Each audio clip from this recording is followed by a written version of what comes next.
Hello students, I Dipendra welcome you all to Magnet Brains ITJ NEET। आज के lecture में previous years questions जो past years questions हैं ITG mains और advance के, जो सेट्स रिलेशन एंड फंक्शन हमारा टॉपिक चल रहा है उसके पार्ट 2 को हम शुरू करेंगे।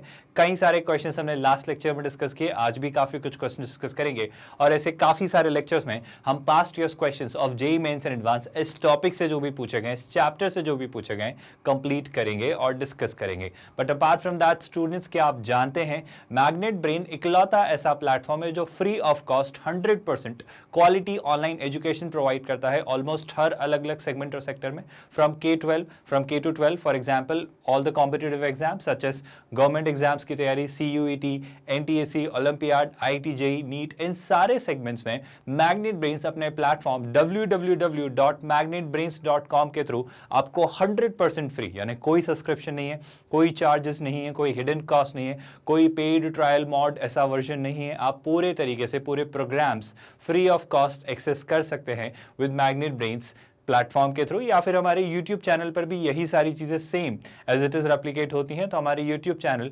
मैग्नेट ब्रेन्स ITJ NEET पर भी आप ये सारी चीजें एक्सेस कर सकते हैं at free of cost. Can you believe that students? But before we start today's lecture, let's discuss few things which I mean that Magnet Brains का ITJ मॉड्यूल आपके लिए क्या क्या चीजें लेकर आता है। तो मैग्नेट ब्रेन्स का ITJ जो कोर्स आपके लिए लॉन्च किया जा रहा है, ये प्रोग्राम फ्री ऑफ कॉस्ट, बिना कोई कॉस्ट के, बिना कोई हिडन चार्जेस के, बिना कोई ट्रायल मोड पेड वर्जन के, आपके लिए फ्री ऑफ कॉस्ट पूरा का पूरा कोर्स पैकेज में क्या क्या चीजें इंक्लूड किए हुए, वो सारी चीजें समझते और देखते हैं स्टूडेंट। सबसे जरूरी और सबसे पहली बात कि हम हर एक चैप्टर के जो भी आपके सिलेबस में प्रिस्क्राइब्ड है, एक एक चीज जो भी पूछी जाती है, जो भी जरूरी है, हर एक चैप्टर के एक एक सिंगल टॉपिक का detailed, comprehensive, complete thorough explanation video बनाएंगे। उस थ्योरेटिकल कंसेप्ट को काफ़ी सारे इलस्ट्रेशन और एग्जाम्पल से भी आपको एक्सप्लेन करेंगे, ताकि कंसेप्ट की कंसेप्चुअल एप्लीकेबिलिटी आपके अंदर डेवलप की जा सके और आप सीख पाएँ कि आप न्यूमेरिकल से कैसे डील कर सकते हैं। वो हम चीज़ सीखेंगे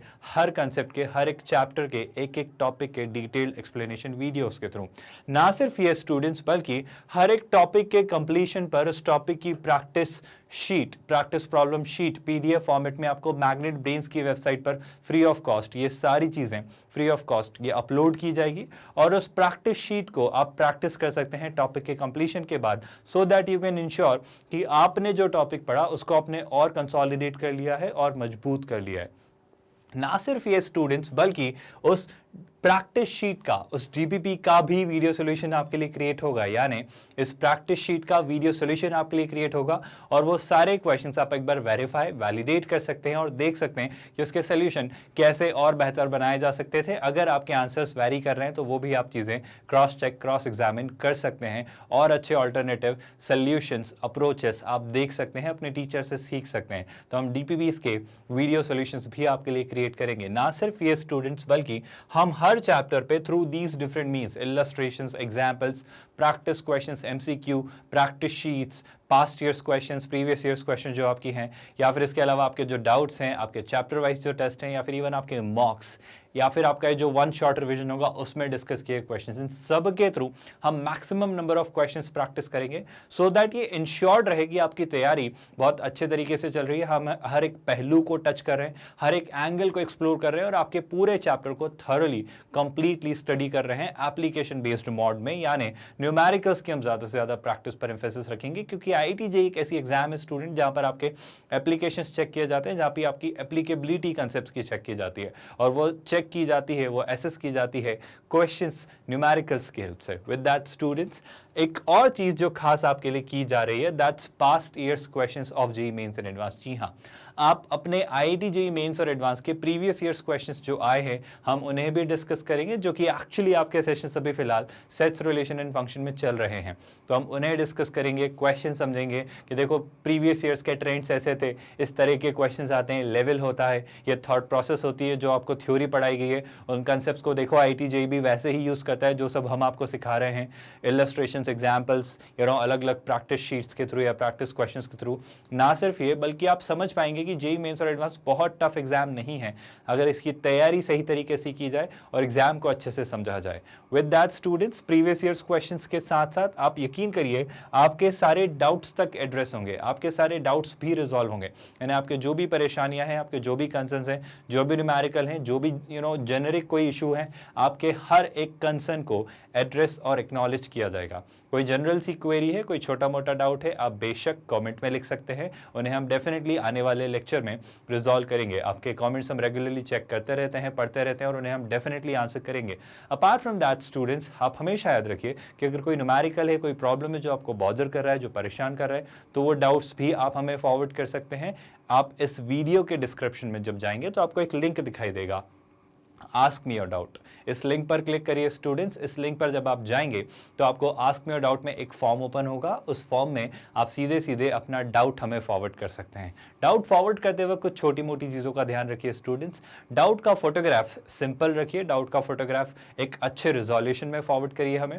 डाउट क्लियर हो, मतलब आप पूरे पेजेस का स्क्रीनशॉट मत भेजिए, आप देखिए कि आपका डाउट क्या है, उतना क्रॉप करके फॉरवर्ड करिए, एटलीस्ट मार्क करिए उसे, या फिर प्रॉपर रिजोल्यूशन में हो ताकि मेरे लिए या हमारे फैकल्टी मेंबर्स के लिए वो डाउट समझना आसान हो कि एग्जैक्टली आपने क्या क्वेश्चन पूछा है। अलॉन्ग विद दैट स्टूडेंट्स, वहां पे कमेंट का भी ऑप्शन होता है। जब आप डाउट फॉरवर्ड कर रहे होते हैं इस फॉर्म में, तो इस कमेंट में और डिस्क्रिप्शन आप लिख सकते हैं कि एग्जैक्टली आपका डाउट क्या, आपको क्या नहीं समझ आ रहा है, आप क्या पार्ट एग्जैक्टली पूछना चाह रहे हो। ये सारी चीजें आप पूछ सकते हो बिना किसी डाउट के, बिना किसी संदेह के। आप बेहिचक अपने सारे डाउट्स हमें फॉरवर्ड कर सकते हैं। एक छोटी सी रिक्वेस्ट इसमें बस ये है स्टूडेंट्स कि आपके डाउट्स रेलेवेंट रखिएगा। रेलेवेंस का बड़ा सिंपल सा अभी फिलहाल ये कॉन्टेक्स्ट में मीनिंग जो है वो ये कि अभी हम जो टॉपिक्स पढ़ रहे हैं या पढ़ चुके हैं, प्लीज उनसे डाउट्स पूछिए, क्योंकि अननेसेसरीली बाकी टॉपिक्स के डाउट्स अभी समझाने में बाकी स्टूडेंट्स कंफ्यूज हो जाएंगे, तो एक अननेसेसरी का केओस क्रिएट होगा जो हम अभी फिलहाल अवॉइड करेंगे। और अभी हमने जो टॉपिक्स पढ़ लिए हैं हम उन्हीं पर डाउट्स डिस्कस करेंगे। आगे बढ़ते हैं स्टूडेंट्स, तो आपके डाउट्स भी रिजॉल्व होंगे विद मैग्नेट ब्रेन्स। आप अपने चैप्टर वाइज टेस्ट देकर अपनी चैप्टर की प्रोग्रेस को ट्रैक कर सकते हो स्टूडेंट्स, अपनी चैप्टर की तैयारी समझ सकते हो। आप देख सकते हो इस चैप्टर में आपके किस एरिया पे कमांड अच्छी है, कौन से एरिया में आप लैक कर रहे हो, कहाँ पे और रिविजन या और प्रैक्टिस की जरूरत है। ये सारी चीजें चैप्टर वाइज टेस्ट के थ्रू पता कर सकते हो और आप देख सकते हो कि इस चैप्टर पे आपकी तैयारी कैसी चल रही है, आपने कितनी प्रोग्रेस की और आप किस लेवल पे हैं। तो अपनी परफॉर्मेंस को एनालाइज कर सकते हो, सेल्फ एवैल्यूएशन कर सकते हो और देख सकते हो चैप्टर वाइज टेस्ट के थ्रू, जो कि भी मैग्नेट ब्रेन्स आपको प्रोवाइड करेगा at free of cost. Along with that students, वक्त वक्त पर सारे फैकल्टी मेंबर्स आपको आपसे एग्जाम से रिलेटेड या आपकी नॉन एकेडमिक भी कोई इशू है जो आपकी तैयारी को बॉदर कर रहा है, ताकि आप full attention, full focus, full concentration के साथ अपनी तैयारी कर पाएं, इसके लिए हर वो संभव चीज़ जो हम कर सकते हैं करेंगे। फॉर एग्जाम्पल, अगर आपको टाइम टेबल से रिलेटेड कोई प्रॉब्लम है तो उस पर हम आपको एक वीडियो बनाकर गाइड करने की कोशिश करें। एग्जाम के सिलेबस से रिलेटेड कोई कंफ्यूजन है तो वो हम ऑलरेडी गाइड कर चुके हैं। बुक्स को लेकर, प्रिपरेशन को लेकर, टाइम मैनेजमेंट को लेकर, स्ट्रैटेजी को लेकर, हर वो चीज़ जो आपको बॉदर कर रही होगी या कोई भी नॉन अकेडमिक इशू भी जो है जो आपकी पढ़ाई करने में आपको हैम्पर कर रहा है तैयारी को, हम हर वो चीज़ वक्त पर रिजॉल्व करके रखेंगे ताकि आपकी तैयारी अच्छे से चलती रहे। Along with that students, exam से रिलेटेड कोई इन्फॉर्मेशन है, कोई नोटिफिकेशन है, कोई भी ज़रूरी चीज़ जो आपके लिए ज़रूरी है, हम वक्त वक्त पर आकर आपको इन्फॉर्म्ड रखेंगे, नोटिफाइड रखेंगे और ये सारी चीज़ें आपके लिए करते रहेंगे सारे फैकल्टी मेंबर्स।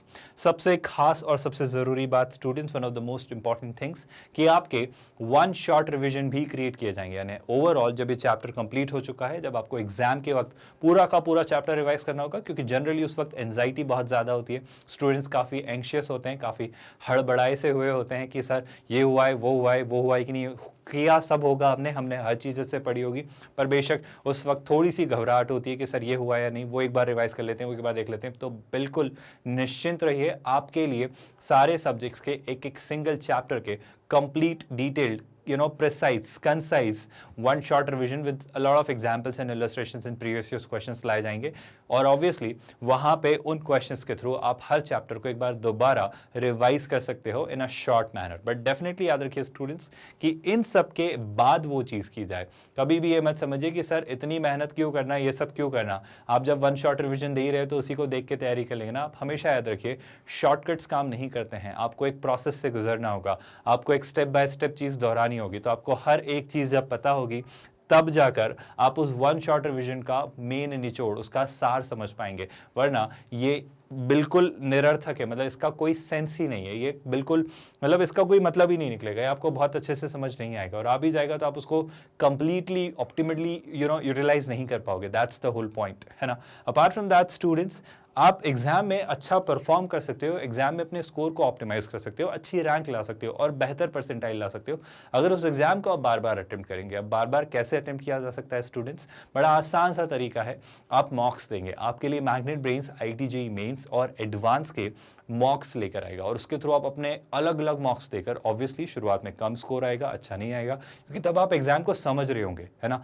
बट घबराने या गिव अप या क्विट करने की जरूरत नहीं, बस मॉक्स देते रहना, ग्रेजुअली स्कोर इंप्रूव होगा, आप अपनी स्ट्रैटेजीज बिल्ड करेंगे, आप अपनी स्कोर को ऑप्टिमाइज करना सीखेंगे, आप देखेंगे कि किस सेक्शन को कब अटेम्प्ट करना है, कौन से सब्जेक्ट को कब अटेम्प्ट करना है, कितना टाइम किस सेक्शन में डिवोट करना है, ऐसे करके फाइनली आप अपना बेस्ट परफॉर्मेंस निकालना शुरू करेंगे एक बेस्ट ऑप्टिमल स्ट्रैटेजी के साथ। तो यकीन करिए अगर सीधे आप एग्जाम देने बैठ जाएंगे तो क्या प्रॉब्लम होगी, तो इसलिए हम ज़्यादा से ज़्यादा मॉक्स देकर जाएंगे ऑनलाइन टेस्ट सीरीज के थ्रू।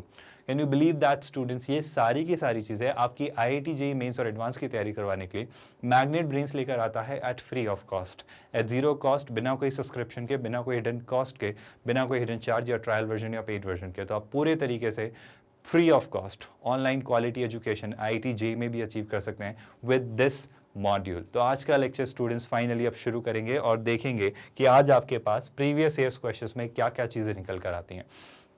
लास्ट सेशन में हमने 5 क्वेश्चंस किए थे, आगे कंटिन्यू करेंगे। 6th क्वेश्चन जो होगा वो क्या है स्टूडेंट्स, एक शानदार सा क्वेश्चन है, सेट थ्योरी पर बेस्ड क्वेश्चन है, और ये कब पूछा गया है सर, JEE मेंस ने 2019 में एक क्वेश्चन पूछा है, तो रिसेंट का ही क्वेश्चन है, एक शानदार सा क्वेश्चन है, एक बार देखिए और ट्राई करिए और हमें बताइए कि इसका आंसर क्या होगा, क्योंकि इसके बाद हम इसे साथ में डिस्कस करेंगे। Give it a try students. I hope video pause करके आप खुद से ट्राई करते हैं, जरा देखते हैं इसमें क्या कह रहा है वो। बड़ी आसान सी, बड़ी इंटरेस्टिंग और मजेदार सी वो बात कह रहा है कि सर A, B और C जो है वो सेट हैं। किस तरीके के वो सेट हैं कि सर A और B का इंटरसेक्शन फाई नहीं है। इसका क्या मतलब होता है सर जब मुझसे कोई कहता है कि A और B का इंटरसेक्शन फाई नहीं है, मतलब सर A और B के बीच कुछ तो कॉमन है। That's what they are trying to say कि सर भले ही चाहे एक एलिमेंट कॉमन हो बट कुछ तो कॉमन होगा, मतलब A और B का इंटरसेक्शन खाली नहीं है, मतलब उनके बीच कुछ कॉमन है। तो that's what they are trying to say कि A और B कुछ ऐसे सेट हैं सर। बड़ी इंटरेस्टिंग, बड़ी आसान सी बात है। और वो क्या कह रहा है सर, वो ये भी कह रहा है कि ये जो A और B का इंटरसेक्शन है that set is a subset of C। तो ये जो खास आपका सेट दिख रहा है स्टूडेंट्स, ये जो आपको सेट दिख रहा है that intersection is a subset of C। I hope आपको ये बात समझ आ रही है। तो दो जरूरी बात, एक खास बात ये स्टूडेंट्स कि A और B का इंटरसेक्शन फाई नहीं है, और A और B का जो इंटरसेक्शन है that is a subset of C। तो एक C सेट रहा होगा। फॉर एग्जांपल मैं बस आपको समझाने के लिए सब बना दे रहा हूँ, बस कंफ्यूज मत होना स्टूडेंट्स। मान लो एक C सेट ऐसा रहा होगा, ये मान लो C सेट रहा होगा, तो ऑब्वियसली C सेट का सबसेट है अगर A और B का इंटरसेक्शन, तो ये वाला जो हिस्सा है ये C सेट के अंदर मौजूद है। क्या आपको ये लाइन, ये पॉइंट इजीली समझ आया स्टूडेंट्स? आई होप यहाँ तक कोई डाउट, कोई क्वेरी नहीं है। अब इस बेसिस पे, इस विजुअलाइजेशन, इस इमेजिनेशन के बेसिस पे देखो, आई होप यही इसका मीनिंग है। जब वो कह रहा है A और B का इंटरसेक्शन फाई नहीं है, मतलब A और B के बीच में कुछ तो कॉमन है। दूसरी बात, जो A और B का इंटरसेक्शन है वो C का सबसेट है। आई होप आपको रीड करते आता है। This is a sign of subset, मतलब ये जो सेट है ये C का सबसेट है। I hope you are getting it, है ना। तो वो क्या कह रहा है, then which of the following statements is not true? Mind you everyone, not true वो पूछ रहा है ना। तो यहाँ गलती मत करना, हमें गलत ऑप्शन बताना है कि गलत ऑप्शन कौन सा है, वो आपका आंसर होगा। तो शुरुआत करते हैं ऑप्शन ए से स्टूडेंट्स। ऑप्शन ए में वो कह रहा है कि सर बी और सी का इंटरसेक्शन फाई नहीं होगा। सोच के देखिए स्टूडेंट्स, अब क्लियर सी बात है सर, बड़ी सिंपल सी बात है, बड़ी साधारण सी बात है सर, ए और बी का कुछ इंटरसेक्शन है और वो इंटरसेक्शन C का सबसेट है, तो वो इंटरसेक्शन C में मौजूद है। आपको बात समझ आ रही है? तो सर A और B में कुछ कॉमन है, मतलब वो B का भी हिस्सा है, और वो जो कॉमन पार्ट है वो C का सबसेट है, मतलब वो हिस्सा C में भी मौजूद है। तो अगर B का कुछ हिस्सा C में भी मौजूद है, तो क्या आप कह सकते हो सर, बड़ी कॉमन सेंस वाली बात है कि सर अगर B और C का इंटरसेक्शन निकालें, अगर B और C का इंटरसेक्शन निकालें तो कुछ ना कुछ तो आएगा ना, और वो क्या आएगा, वो यही आने वाला है जो इंटरसेक्शन है। और डेफिनेटली ये खाली तो नहीं है, ये कुछ ना कुछ तो है। So definitely it is not phi. क्या आपको बात समझ आ रही है? This is something relevant, something significant, वहां कुछ तो कंसिडरेबल है। क्या आपको बात समझ आ रही है? और इस बेसिस पे मैं कहूंगा कि सर बेशक बी और सी का इंटरसेक्शन खाली तो नहीं है, वॉइड तो नहीं है, वहां कुछ तो डेफिनेटली है। और अगर वहां कुछ तो डेफिनेटली है, मतलब हम ऑप्शन ए को तो आंसर नहीं कहेंगे क्योंकि ऑप्शन ए सही है। उसने पूछा है कौन सा ऑप्शन गलत है, तो ऑप्शन ए तो सही हुआ। क्या आप मेरी बात समझ पा रहे हैं? इस बेसिस पे अगर मैं ऑप्शन बी के पास आऊं और ऑप्शन बी को देखूं तो वो क्या कह रहा है student, C union A intersection C union B. क्या आपको याद है स्टूडेंट्स, इसको हम ऐसे भी सोच सकते हैं, बहुत ध्यान से सुनिएगा। अगर मैं इसी बात को आपसे करना चाहूं, अगर आपसे कोई कहे, क्या कह रहा है वो स्टूडेंट्स, वो कह रहा है C union A intersection C union B. आप ऐसे भी कर सकते हो, कोई फर्क नहीं पड़ता, बट मैं एक लॉ आपको याद दिलाना चाह रहा हूं कि आपको एक प्रॉपर्टी याद है स्टूडेंट्स कि यहां पर भी सी यूनियन ए है और यहां सी यूनियन बी है। तो ओवरऑल अगर मैं सी कॉमन निकालना चाहूं, क्या आपको याद आ रहा है स्टूडेंट्स? या फिर आप चाहें तो सीधे ऐसा भी देख सकते हो, अगर आपको ये लॉ याद नहीं भी आ रहा है ना, तो आप यहीं से भी आंसर निकाल सकते हो वेन डायग्राम देख के। देखो मैं पहले सी के थ्रू बताता हूँ, फिर हम वापस आएंगे। मैं ये कह रहा हूँ अगर मैंने सी का ए के साथ यूनियन निकाला तो सी और ए का यूनियन क्या होगा सर? बड़ी आसान सी बात है सर, सी और ए का जो यूनियन होगा वो क्या होगा सर? ये पूरा सेट सी और ये पूरा सेट ए। तो डू यू रियलाइज जो सी और ए का यूनियन होगा ये सब कुछ होगा। आई होप आपको बात समझ आ रही है, बहुत इजीली, बहुत क्लियरली। आई होप यहाँ तक कोई डाउट नहीं है। इवन मैं एक और तरीका आपको समझाने की कोशिश करता हूँ कि ये जो सी ऐसा दिख रहा है, जरूरी नहीं है सी ऐसा ही रहा होगा, सी की और भी पॉसिबिलिटी हो सकती है। सी इस तरीके से भी एग्जिस्ट कर सकता था स्टूडेंट्स, प्लीज इस बात को समझिएगा। हो सकता था सी ऐसा हो, सी ऐसा भी हो सकता था, मतलब जरूरी नहीं है कि सी का पूरा ही हिस्सा बी को अपने अंदर समाहित किए हो। हमें तो बस इतनी सी बात कही गई थी ना कि जो ए और बी का इंटरसेक्शन है वो सी का सबसेट है, तो सी के पास वो इंटरसेक्शन वाला पार्ट मौजूद होना चाहिए। बाकी उसका बी से क्या नाता है, बी से क्या लेना देना है, मुझे बाकी हिस्से के बारे में बात नहीं पता, बट इतना पार्ट तो सी बी के साथ कॉमन रहेगा क्योंकि ए और बी का वो इंटरसेक्शन है जो कि सी का सबसेट है। बाकी ये रहेगा या नहीं रहेगा मुझे नहीं पता, है ना, ये रहेगा या नहीं रहेगा मुझे नहीं पता, इस बारे में हम कुछ कॉमेंट नहीं कर रहे। तो मैं एक ऐसा एज्यूम्ड सिनेरियो आपके सामने रख रहा हूं कि शायद ऐसी बात रही होगी। अब आपसे क्या पूछा जा रहा है, वापस हम आते हैं क्लास ऑप्शन डी की तरफ, सी यूनियन ए, है ना, तो वो C union A intersection C union B बोल रहा है। तो सी और ए का यूनियन क्या होगा सर? मैंने इसलिए आपको एक अलग पर्सपेक्टिव दिया कि देखो इस तरीके से अगर सोचोगे तो सी और ए का यूनियन क्या होगा। बड़ी आसान सी बात है सर, अगर ये पूरा ए है तो ये ए और सी का यूनियन है सर। आई होप आपको बात समझ आई। और सर अगर मैं देखूं सी और बी का यूनियन, तो सी और बी का यूनियन क्या होता है सर? सी और बी का यूनियन अगर आप देखें तो सी और बी का यूनियन ये होगा। क्या आपको ये बात समझ आ रही है स्टूडेंट्स? ये होगा सी और बी का यूनियन। और हमें क्या ढूंढना है सर? हमें सी और ए के यूनियन और सी और बी के यूनियन में इंटरसेक्शन चाहिए, मतलब इन दोनों का कॉमन हिस्सा चाहिए। एंड डू यू रियलाइज इन दोनों में जो कॉमन पार्ट नजर आ रहा है मुझे, वो कॉमन पार्ट ये नजर आ रहा है कि देखो आप, व्हाइट जो था वो सी और ए का यूनियन था, जो ऑरेंज था वो सी और बी का यूनियन था, और इन दोनों में अगर इंटरसेक्शन निकालूं तो व्हाइट और ऑरेंज मुझे यहाँ दिख रहा है। तो कैन आई से स्टूडेंट्स की फाइनली वो वापस किसके इक्वल है सर? वो वापस ए और बी के इंटरसेक्शन के इक्वल है। Did you get my point students? बड़ी सिंपल, बड़ी साधारण। I'm really sorry, मैं कहूंगा I'm really sorry, इस वाले पॉइंट को करेक्ट करते हैं। अगर आप व्हाइट और ऑरेंज को ध्यान से देखें, I'm really sorry, इस वाले पार्ट को करेक्ट करते हैं। तो व्हाइट वाला पार्ट यहाँ भी है, मैं देखना भूल गया। तो अगर व्हाइट और ऑरेंज का आप इंटरसेक्शन देखें तो व्हाइट और ऑरेंज का इंटरसेक्शन मुझे ये पूरे में दिखता है। मुझे पूरे किस में दिखता है स्टूडेंट्स? मुझे पूरे सी में दिखता है। आप कोई और भी सिनेरियो ड्रॉ करते तो वहां भी कुछ ऐसे ही दिखता है। देखो मैं एक और तरीके से समझाता हूँ। मान लो ये था सेट ए और ये था सेट बी, और सेट ए और सेट बी का जो इंटरसेक्शन है वो सबसेट है सी का। मान लो तो सी अगर ये सेट है, अगर मान लो कुछ ऐसा सिनेरियो होता है, ये आपका सेट सी है, ये आपका सेट बी है और ये आपका सेट ए है ना। अब फिर से वही पॉइंट मैं दोहराता हूँ, जब आपसे कोई कह रहा है सी और ए का union and C and B का यूनियन, तो ध्यान सुनिएगा, जब आप सी और ए का यूनियन निकालते हैं स्टूडेंट्स तो क्या ढूंढते हैं? सी और ए का यूनियन क्या होगा? ध्यान से देखो, ये पूरा सी और ये पूरा ए है, तो ये रहा पूरा ए। आई होप आपको दिखाई दे रहा है।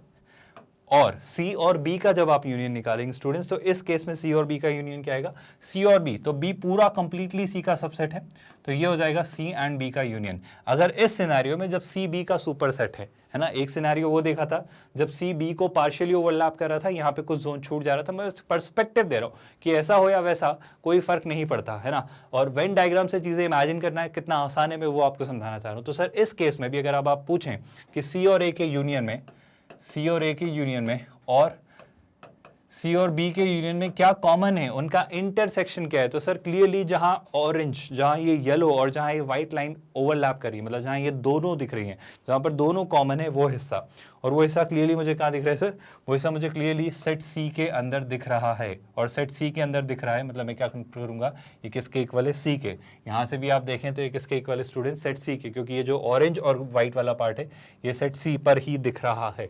मतलब ये जो आपसे पूछा जा रहा था ये किसके इक्वल होगा स्टूडेंट्स, ये सेट सी के इक्वल होगा। आई होप ये बात आपको समझ आ रही है और ये बात बहुत कंफ्यूज आपको नहीं कर रही है ना। बस मैं यही आपसे कहना चाह रहा था, और उस बेसिस पे अगर आप देखना चाहें तो बेशक ऑप्शन बी भी तो सही है कि सर सी और ए का यूनियन एंड सी और बी का यूनियन जो उसका इंटरसेक्शन है वो सी सेट ही है, और वो ऑप्शन सही है। और हमसे क्या पूछा है, which is not true, which is false. तो ऑप्शन ए और बी तो आंसर नहीं है क्योंकि ये सही है, राइट। विद दैट अगर अब मैं ऑप्शन सी को फिगर आउट करूं, now what is option C students, बड़ा ही मजेदार सा पार्ट है। ऑप्शन सी को समझने की कोशिश करते हैं। वो कह रहा है A minus C is a subset of B. ठीक है सर, ए माइनस सी क्या होता है, अब इसे समझिएगा स्टूडेंट्स बहुत ध्यान से। वो कह रहा है if A minus C is a subset of B. बहुत ध्यान से सुनते हैं क्लास, इस पार्ट को फिगर आउट करने की कोशिश करते हैं। मान लो ये आपका ए है, ये आपका बी है ना, ये आपका ए रहा और ये रहा आपका बी। अब वो कह रहा है A minus C. A minus C का क्या मतलब होता है स्टूडेंट, सोच के देखो, याद करो हमने डिफरेंस की बात की थी। डिफरेंस का मतलब होता है सर सेट ए के सारे एलिमेंट्स बट सेट सी के जो एलिमेंट्स हैं वो एलिमेंट्स हटा दिए जाए। और सेट सी के एलिमेंट्स अगर मैं हटाऊं, सेट सी के कौन से एलिमेंट्स हटाना है सर, जो सेट ए के साथ कॉमन है। और जहां तक मेरा नॉलेज है वो ये कहता है सर अगर सेट ए के मैं एलिमेंट्स ढूंढूं, अगर सेट ए के वो एलिमेंट्स ढूंढूं जो सेट सी के साथ कॉमन है, उनको अगर मैं हटा के बाकी बचे एलिमेंट्स को फिगर आउट करूं, तो आपको अगर मैं दोनों पर्सपेक्टिव से समझाने की कोशिश करूं, मान लो ये एक सिनेरियो है स्टूडेंट जहां पे सी सेट बी सेट को अपने अंदर कंटेन किए हुए है। और एक और सिनेरियो बना लेते हैं फटाफट। अगर ये आपका सेट ए था और ये आपका सेट बी था, याद है आपको, ये अगर सेट ए है और ये सेट बी है, तो अगर मान लो ये है आपका सेट सी, अगर ये है आपका सेट सी, लेट्स से ये है आपका सेट सी जिसमें पूरा का पूरा सेट बी नहीं आ रहा है ना, अगर कुछ इस तरीके से चीज़ें बन रही हैं, तो इस कंडीशन को फिर से देखो स्टूडेंट्स, मैं डिनोट करता हूँ वेन डायग्राम के थ्रू कि ए माइनस सी क्या होगा। बहुत ध्यान से सुनिएगा students, what will be A minus C. Sir A minus C का मतलब है ए में से सी वाले एलिमेंट्स जो सी के साथ कॉमन है, ये सेट ए है ये सेट सी है, तो ए और सी में जो कॉमन है, ए और सी में जो कॉमन है ये हिस्सा हटा दो सर। अगर आप ये हिस्सा हटा दोगे जो ए का सी के साथ कॉमन है, तो जो हिस्सा बच जाएगा मैं उसकी बात कर रहा हूँ। तो अगर मैं जो हिस्सा बच जाएगा उसकी बात करूँ तो सर वो ये हिस्सा है। तो ये जो मैंने व्हाइट लाइन से बनाया स्टूडेंट्स, ये कौन सा हिस्सा है सर, ये हिस्सा है A minus C. I hope आपको ये बात समझ आ रही है। सिमिलरली अगर इस केस में मैं आपके सामने ए माइनस सी बनाऊं, तो ए माइनस सी क्या होता है सर ए माइनस सी बड़ी आसान सी बात है। पहली बात तो ए और बी का इंटरसेक्शन जो है वो सी का सबसेट है, और अब ए और सी में जो कॉमन है वो भी यही कॉमन होगा। और अगर ये कॉमन है, अच्छा मैं सी को बनाने का एक और पर्सपेक्टिव देता हूँ कि हो सकता है सी ऐसा भी बन जाता। अब घबराइएगा मत, बस ध्यान से सुनिएगा स्टूडेंट्स, ये सी तो ऐसा भी बन सकता था ना, ये सी तो कुछ ऐसा भी, मतलब ज़रूरी नहीं है वो सर्कल हो, तो किसी भी तरीके से बनाया जा सकता है। तो ये सी ऐसा भी बन सकता था। कैसा स्टूडेंट्स, मान लो यहाँ पे ये कुछ ऐसा बन जाता।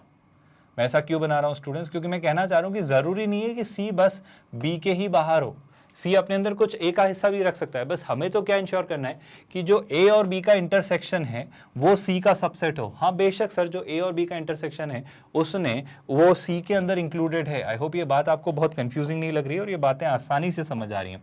मतलब ये आपका सेट था ए, ये आपका सेट था B. I hope you are getting it. और अब आपने जो ऊपर बनाया हुआ है सर, ये वाला जो सेट है आपका दैट सी है ना, ये जो आपका सेट है दिस इज सेट सी। मैंने उसको एग्जैक्ट सर्कल नहीं बनाया, but I hope you are getting my point जो मैं कहना चाह रहा हूँ, है ना। तो अगर ये सेट सी है सर, यहाँ पे भी आप देखो तो बेशक हम वो कंडीशन तो फुलफिल कर ही रहे ना। कौन सी कंडीशन स्टूडेंट्स, कि सर बेशक अभी भी जो ए और बी का इंटरसेक्शन है वो सी का सबसेट है। अब वो क्या चाह रहे हैं, वो चाह रहे हैं ए माइनस सी। ए माइनस सी का मतलब क्या होता है, बहुत ध्यान से सुना। इस बार मैं एक अलग पर्सपेक्टिव आपको देना चाह रहा हूँ। What will be the meaning of A minus C. Sir A minus C का मतलब होगा सेट ए के वो सारे एलिमेंट्स जो सेट सी के साथ कॉमन नहीं है, है ना। अगर सेट ए के ही सिर्फ एलिमेंट्स निकालो जो सेट सी के साथ कॉमन नहीं है, तो सर ये जो हिस्सा है, ये जो एरिया आपने बनाया है सर, ये वाला नहीं है ना, ये वाला नहीं, क्योंकि ये जो हिस्सा है ये सी के साथ कॉमन है। तो ये हिस्सा ए माइनस सी को रिप्रेजेंट करता है। क्या आपको ये बात समझ आई स्टूडेंट्स, बड़ी साधारण सी बड़ी आसान सी बात आपसे कहनी चाहिए। अब वो ये कह रहा है कि सर अगर ए माइनस सी जो है अगर वो सबसेट है बी का, अगर a माइनस सी जो है वो है सबसेट है b का, तो क्या आपको रियलाइज हो रहा है स्टूडेंट्स, ना तो मुझे यहाँ a माइनस सी b का सबसेट दिख रहा है और ना ही मुझे यहाँ a माइनस सी सबसेट दिख रहा है b का। तो एक और पर्सपेक्टिव लेने की कोशिश करते हो, समझते हैं कि क्या इस तरीके से बात बन सकती है। बहुत ध्यान से सुनिएगा स्टूडेंट्स, मान लो अगर कुछ ऐसा सा है, बहुत ध्यान से सुनिए, ये आपका है सेट a लेट्स से, और ये है आपका सेट b। है ना, और आपका लेट्स से जो सेट सी है, I am really sorry, set B को हम बाहर बना लेंगे स्टूडेंट्स। लेट्स से ये आपका सेट बी है, बहुत ध्यान से सुनिएगा, this is your set B. अब बहुत ध्यान से सुना, एक अलग पर्सपेक्टिव दे रहा हूँ स्टूडेंट्स, एक अलग चीज़ इमेजिन करवाना चाह रहा हूँ कि लेट्स से ये है सेट ए और ये है सेट बी। क्या आपको ये बात क्लियर हो रही है स्टूडेंट्स? और अगर ये है सेट ए और ये है सेट बी, बहुत ध्यान से सुना स्टूडेंट्स, तो मुझे चाहिए जो ए माइनस सी है। ए माइनस सी मतलब क्या सर? ए का वो हिस्सा जो सी के साथ कॉमन है। तो मैं थोड़ी देर के लिए कहता हूँ कि सर जो ए माइनस सी है वो लेट्स से ये हुआ, मतलब अगर ये होता है सर सेट सी, क्या आप चीज़ें इमेजिन कर पा रहे हो? आई होप बहुत डिफिकल्ट, बहुत कॉम्प्लिकेट हम नहीं कर दे रहे हैं। तो सर ए का जो वो हिस्सा है जो सी के साथ कॉमन नहीं है, मतलब वो कौन सा हिस्सा है सर? ये वाला जो मैंने ये लाइन से हाईलाइट किया है। तो this is A minus C. And do you realize जो ए माइनस सी है सर, जो ए माइनस सी है वो सी, जो ए माइनस सी है वो बी का सबसेट है। और अगर ए माइनस सी में देख पा रहा हूँ, I hope you are realizing ये बी का सबसेट क्यों? क्योंकि पूरा ए बी का सबसेट है, और अगर पूरा ए ही बी का सबसेट है तो बेशक ए माइनस सी जो है वो भी बी का सबसेट होगा, क्योंकि जो लाइन्स हैं वो भी बी का सबसेट होगा। फिर वो क्या कह रहा है? फिर आप कंक्लूड कर सकते हो सर, वो ऑप्शन में कह रहा है कि ए जो है वो बी का सबसेट होगा। सर यहाँ पे तो दिख रहा है, यहां पे तो दिख रहा है कि ए बी का सबसेट है, बट क्या जरूरी है ए बी का सबसेट है? आप इस पर्सपेक्टिव से इसे देखने की कोशिश करो स्टूडेंट्स। मैं एक और नजरिया आपको देने की कोशिश करता हूं। मान लो आपको ये था आपका सेट ए, और मान लो आपको ये था आपका सेट बी। आई होप आपको बात समझ आ रही है, यहां तक कोई कंफ्यूजन, कोई डाउट नहीं है। सेट सी को लेके भी कोई कंफ्यूजन नहीं है। जो सेट सी हमने बनाया था स्टूडेंट, सेट सी जो है वो ए और बी का इंटरसेक्शन होता है। आई एम रियली सॉरी, तो मुझे यहाँ पे इस वाले पार्ट को थोड़ा और ठीक से बनाना चाहिए था। अगर मैं इस वाले पार्ट को बनाऊँ, मैं एक कंडीशन मिस कर रहा था बस, कि जो सेट सी है, जो सेट सी है वो ए और बी के इंटरसेक्शन को अपने अंदर इंक्लूड करता है। मतलब सेट सी जो है उसका सबसेट होता है ए और बी का इंटरसेक्शन। तो अगर सेट सी बनाना था हमें, तो सेट सी को यहाँ पे करेक्ट करना होगा स्टूडेंट। सेट सी आपका कुछ ऐसा सा बन रहा होता है। रिपीट माई स्टेटमेंट, सेट सी आपका कुछ ऐसा सा बन रहा होता है। मान लो ये आपका सेट सी है। Do you realize my point students? वहाँ पे मैंने ऑप्शन सी वाली कंडीशन लगा दी, लेकिन जो क्वेश्चन में कंडीशन दी थी वो मैं लगाना भूल गया। तो इस वाले पार्ट को हम रेक्टिफाई करते हैं स्टूडेंट्स। तो ये आपका मान लो सेट सी है। बहुत ध्यान से सुनिए, बड़ी इंटरेस्टिंग सी बात मैं कहना चाह रहा हूँ। This is your set C. आप सोच के बताओ student, this is not A minus C. अगर मैं ए माइनस सी फिर से बनाना चाहूँ तो ए माइनस सी को फिर से बना लेंगे। बहुत ध्यान से देखिएगा, अगर हम a माइनस सी को वर्कआउट करें तो a माइनस सी को वर्कआउट करने से पहले आई वुड सजेस्ट कि आप एक बार सोच के देखो students. This is by the way is your set C, है ना। सेट जरूरी नहीं सर्कुलर फॉर्म में बनाए, बस बना दो, दिखना चाहिए, समझ आना चाहिए। अब सोच के देखो स्टूडेंट्स, ये पूरा ऑरेंज वाला पार्ट आपका सेट सी है, और ये जो ग्रीन वाला पार्ट था स्टूडेंट्स, ये जो आपका ग्रीन वाला पार्ट था दैट वाज योर सेट ए, है ना। ये जो ग्रीन वाला पार्ट था this was your set A. I hope this doesn't confuse anyone. अब सर अगर आप a माइनस सी निकालें, अब अगर आप a माइनस सी निकालें, बोल के सोच के बताओ स्टूडेंट्स। अब बेसिकली a जो है वो a जो है बेसिकली जो a है वो डेफिनेटली सर c के साथ पूरा हिस्सा कॉमन लिए हुए है, लेकिन क्या ये कंक्लूड करना जरूरी है कि वो b का सबसेट हो गया होगा? ध्यान से समझो मैं जो कहना चाह रहा हूँ स्टूडेंट्स। a माइनस सी अगर आपने निकाला तो यहाँ पे a माइनस सी कुछ है ही नहीं, वो फाई है। क्यों फाई है सर? क्योंकि a जो है वो c का सबसेट है, और अगर a c का सबसेट है तो क्या मैं ऐसा कह सकता हूँ कि a माइनस सी फाई होगा? क्या आपको ये लाइन समझ आ रही है स्टूडेंट्स? मैं इसी लाइन को एक और तरीके से समझाता हूं, but before that you understand this point by yourself कि क्या जो मैं कहना चाह रहा हूं वो आपको समझ आ रहा है। मैं आपको बहुत सारे अलग अलग पर्सपेक्टिव्स के थ्रू ये ऑप्शन सी समझाने की कोशिश कर रहा हूं कि देखो इसमें कहाँ हम गड़बड़ की तरफ बढ़ सकते हैं। तो एक बार खुद से इस पॉइंट को इस वेन डायग्राम के थ्रू समझिए जो मैं यहाँ पर आपको कहना चाह रहा हूँ। तो जल्दी से इस वाले पॉइंट को समझिए, फिर हम आगे बढ़ेंगे स्टूडेंट्स।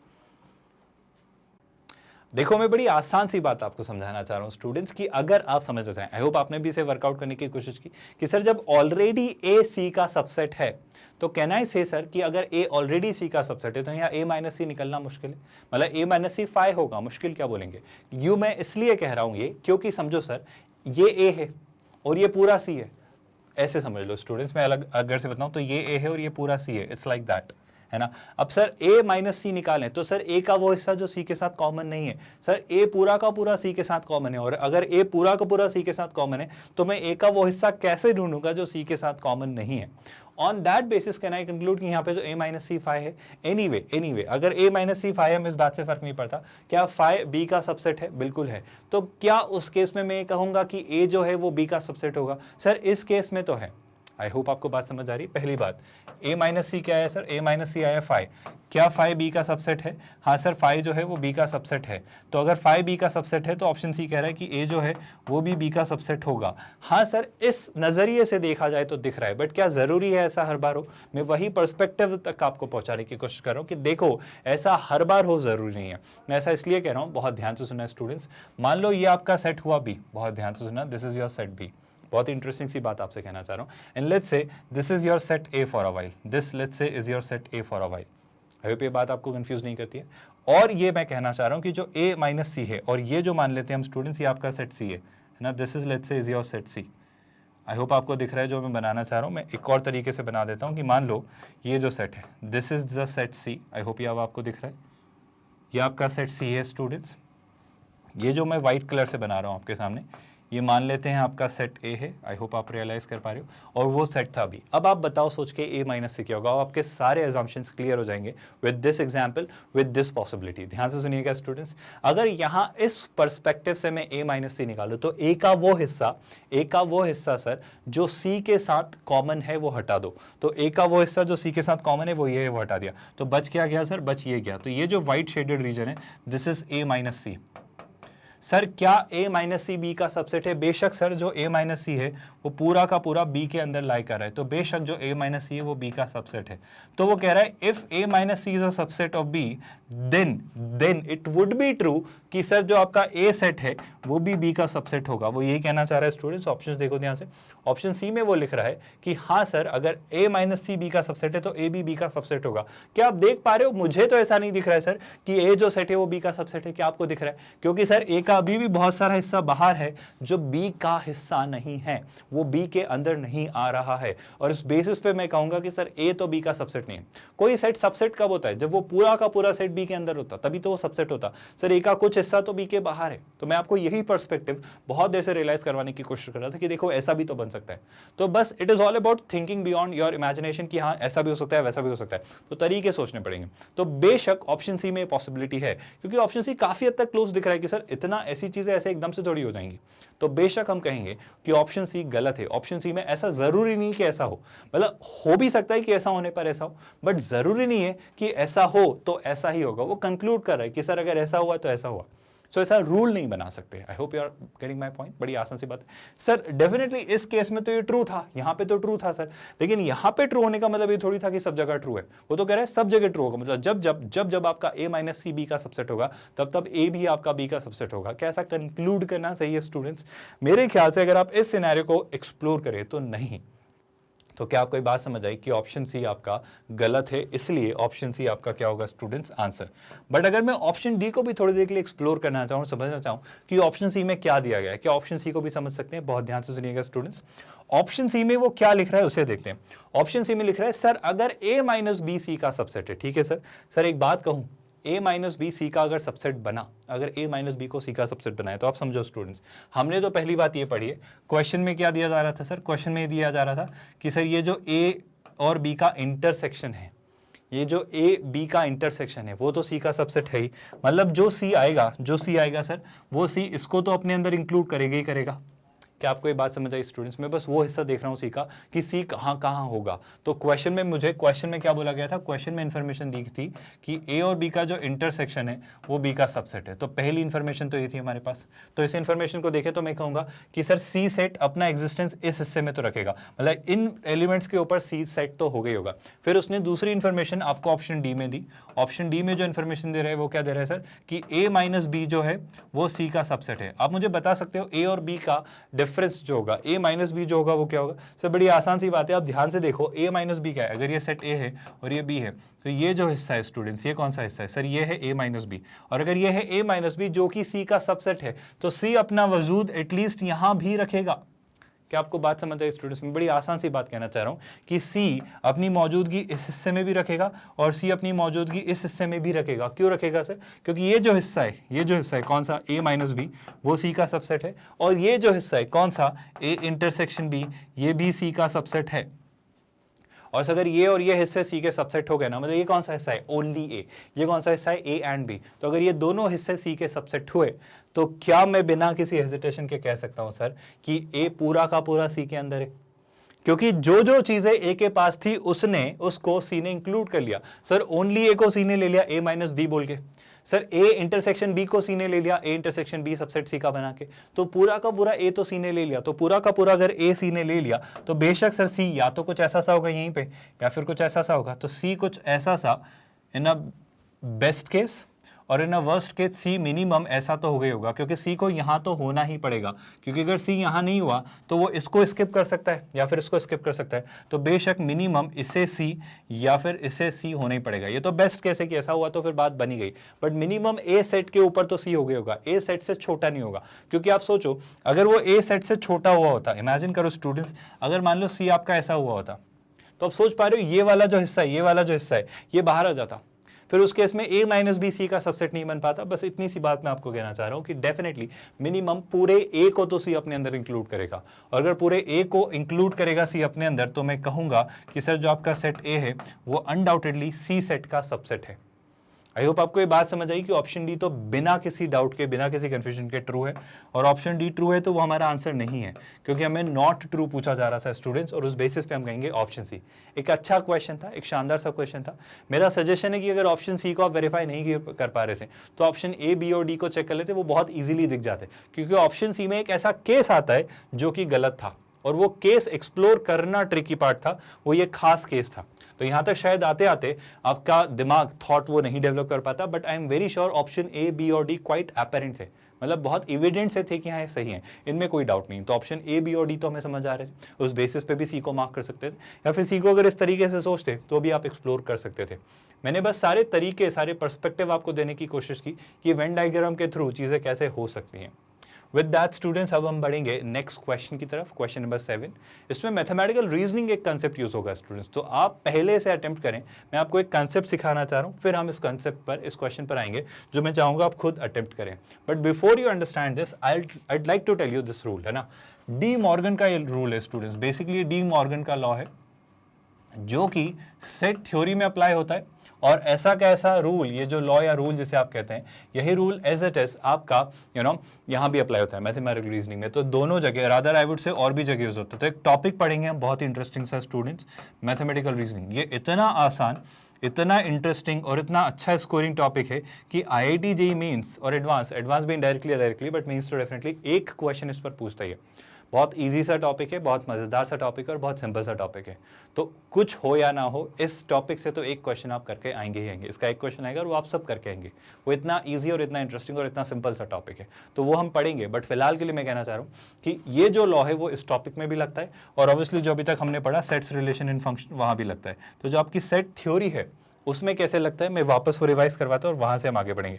क्या आपको याद है स्टूडेंट्स, हमने पढ़ा था कि सर अगर आप ए और बी का इंटरसेक्शन निकालें और उसका कॉम्प्लीमेंट निकालें, याद है स्टूडेंट्स कॉम्प्लीमेंट क्या तो आप डैश से डिनोट करें या बार से डिनोट करें या सी लिख दें उसके ऊपर, तो ए इंटरसेक्शन बी का कंप्लीट बार जब आप लेते हैं तो बेशक सर आपके ए के कॉम्प्लीमेंट बी के कॉम्प्लीमेंट के यूनियन के इक्वल होता है। याद आया कुछ ऐसा, डी मॉर्गन्स लॉ।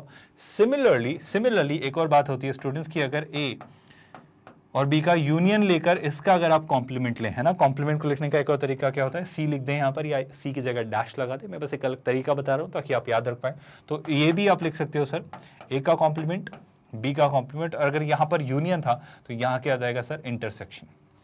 बस यही बात मैं आपको समझाना चाह रहा हूँ। यही इंटरेस्टिंग सा फैक्ट जो है यही इस क्वेश्चन में अप्लाई होगा कि सर बहुत ध्यान से सुनना। दो बातें स्टूडेंट्स, पहली बात, अभी ये टर्म नहीं समझ आएगी तो घबराना मत, बस इसे याद रखना कि कॉन्ट्रा पॉजिटिव होता क्या है। कॉन्ट्रा पॉजिटिव बड़ा मजेदार सा स्टेटमेंट होता है स्टूडेंट्स। कॉन्ट्रा पॉजिटिव स्टेटमेंट का मतलब होता है कि let's say if P implies Q, ये P इंप्लाइज Q का मतलब होता है स्टूडेंट्स P एक स्टेटमेंट है और Q एक स्टेटमेंट है, और ये कह रहा है कि P के होने पर अगर Q होता है, इट्स लाइक सर ऐसा कोई रूल है, मान लो इफ इट रेन्स आउटसाइड, है ना, देन क्या होता है sir, then the roads get wet. I hope ये बात समझ आ रही है आपको कि अगर सर बाहर बारिश होती है तो रोड गीले हो जाएंगे, क्योंकि बारिश होगी तो रोड गीले होंगे। ये रूल है सर। मतलब अगर मैं इस वाली लाइन को कहूँ स्टेटमेंट P, तो मैं इस वाली लाइन को कहूँगा स्टेटमेंट Q।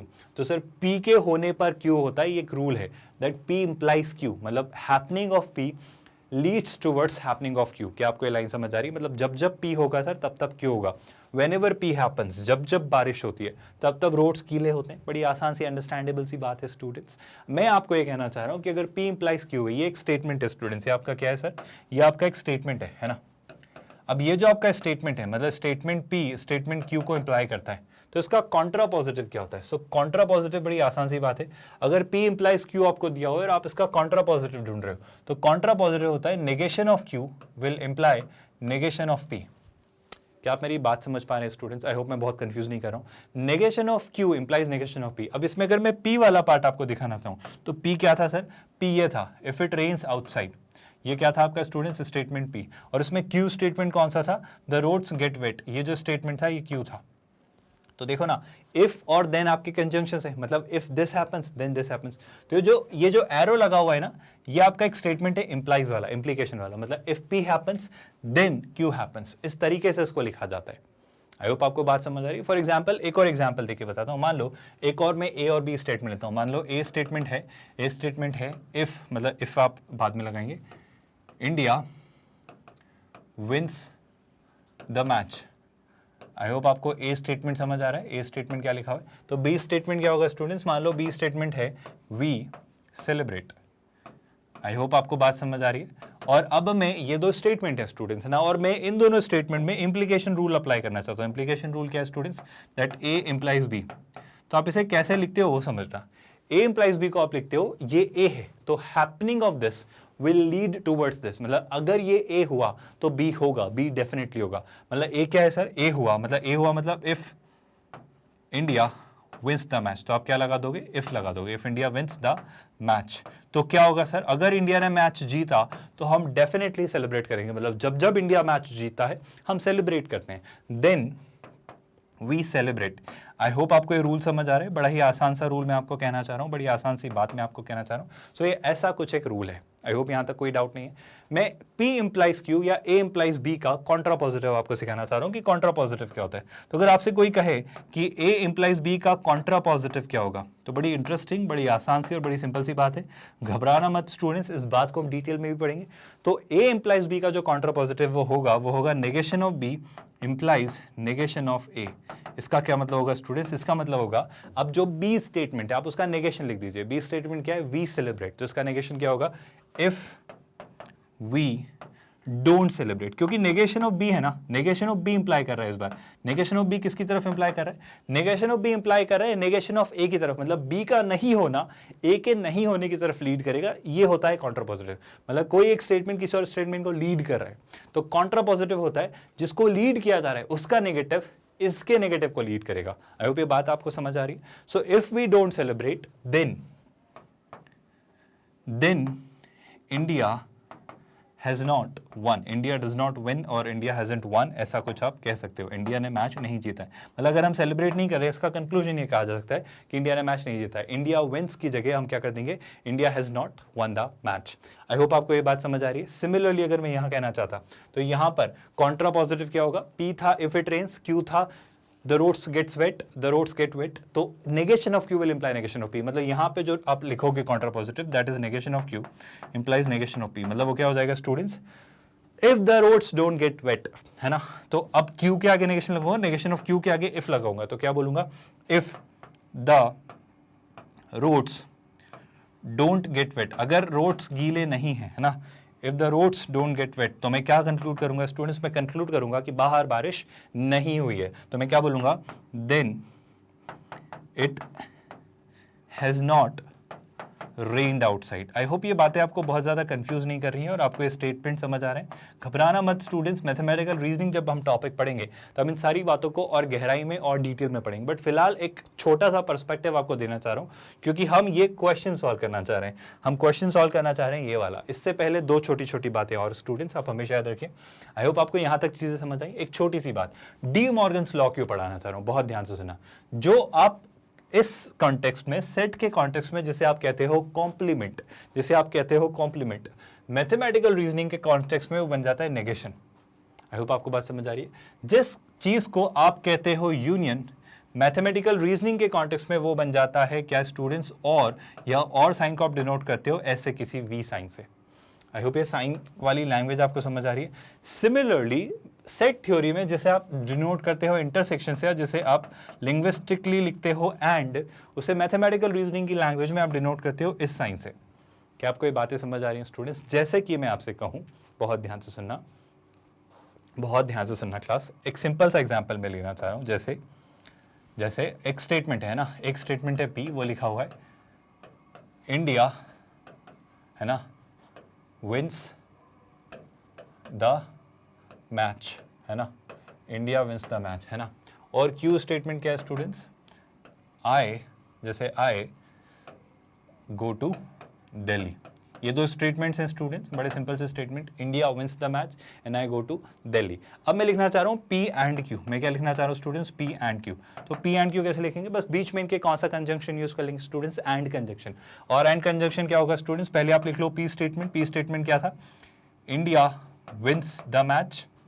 आई होप ये लाइन आपको समझ आई, इंडिया विंस द मैच, और बीच में क्या लगा लेंगे, कंजंक्शन एंड। तो आप ऐसा लिख लें एंड, या आप जैसे लिखते हो वैसे आप प्रॉपर क्या लिख लो, एंड। तो इस साइन का मतलब क्या होगा स्टूडेंट्स, एंड। एंड के बाद क्या लिख दोगे, क्यू स्टेटमेंट। और क्यू स्टेटमेंट क्या है, and I go to Delhi. आपको समझ आ रहा है, एक बड़ा ही आसान सा, सिंपल सा, स्ट्रेट फॉरवर्ड सा टॉपिक है, बट इससे कंप्यूटेशन के बहुत बड़े बड़े प्रॉब्लम सॉल्व होते हैं। आप इससे कंप्यूटेशन की एक नई टेक्निक, एक नई लैंग्वेज, एक नया स्ट्रक्चर क्रिएट कर सकते हो। जब आप प्रोग्रामिंग में जाते हो, जब आप कंप्यूटर साइंस में जाते हो, तो ये एक बहुत ही स्ट्रॉन्ग सा बेस क्रिएट होता है, साबित होता है मैथमेटिकल रीजनिंग जो है टॉपिक हम पढ़ रहे हैं, क्योंकि मैथ्स की लैंग्वेज काम आ जाती है वहां पर, आपके बाइनरी जो 0-1 होता है वो सब कुछ। खैर उतनी डिटेल में हम नहीं जा रहे हैं, बस इतनी सी बात करना चाह रहे हैं। अगर ये लिखा है पी एंड क्यू, तो आपको याद आ रहा है स्टूडेंट्स, डी मॉर्गन लॉ क्या कहता था सर, डी मॉर्गन लॉ कहता था कि अगर मेरे पास एक सेट होता है पी और उसका मैं इंटरसेक्शन लेता हूं क्यू के साथ, और उसका मैं लेता हूं अगर कॉम्प्लीमेंट, तो हम उसे लिखते थे क्या, हम लिखते थे पी का कॉम्प्लीमेंट, फिर क्या लिखते थे, आई होप मैंने कॉम्प्लीमेंट ऐसे ही लिखा था, यहाँ पर बिल्कुल ऐसे ही लिखा था, पी का कॉम्प्लीमेंट इंटरसेक्शन बन जाता है यूनियन, और हम ले लेते हैं क्यू का कॉम्प्लीमेंट। लेकिन अभी हमने सीखा सर कि कॉम्प्लीमेंट अब मैथमेटिकल रीजनिंग बन जाता है नेगेशन, और एंड ऑपरेटर बन जाता है ऐसा आपका कुछ। तो अगर मैथमेटिकल रीजनिंग की लैंग्वेज में मुझे लिखना है तो मैं कैसे लिखूंगा, मैं लिखूंगा पी स्टेटमेंट क्यू स्टेटमेंट के साथ एंड, और इसका क्या स्टूडेंट्स, नेगेशन। और नेगेशन साइन आप कहाँ लगाते हो, फ्रंट में। तो नेगेशन साइन जो ये कॉम्प्लीमेंट की तरह बिहेव करता है, डी मॉर्गन लॉ जब मैथमेटिकल रीजनिंग के कॉन्टेक्स्ट में अप्लाई होगा तो क्या बन जाएगा स्टूडेंट्स, वो बन जाएगा नेगेशन ऑफ पी। आप इंडिविजुअली एक एक का कॉम्प्लीमेंट लेते हो तो एक एक का नेगेशन ले लोगे, और जो ये एंड था वो और बन गया, तो ये जो एंड है क्या बन जाएगा स्टूडेंट्स, और नेगेशन ऑफ क्यू। मतलब अगर आपसे कोई पूछे कि P एंड Q का आप नेगेशन निकालें, अगर आप क्या निकालेंगे students, negation of P and Q, तो डी मॉर्गन लॉ क्या कहेगा स्टूडेंट्स, सोच के बताओ।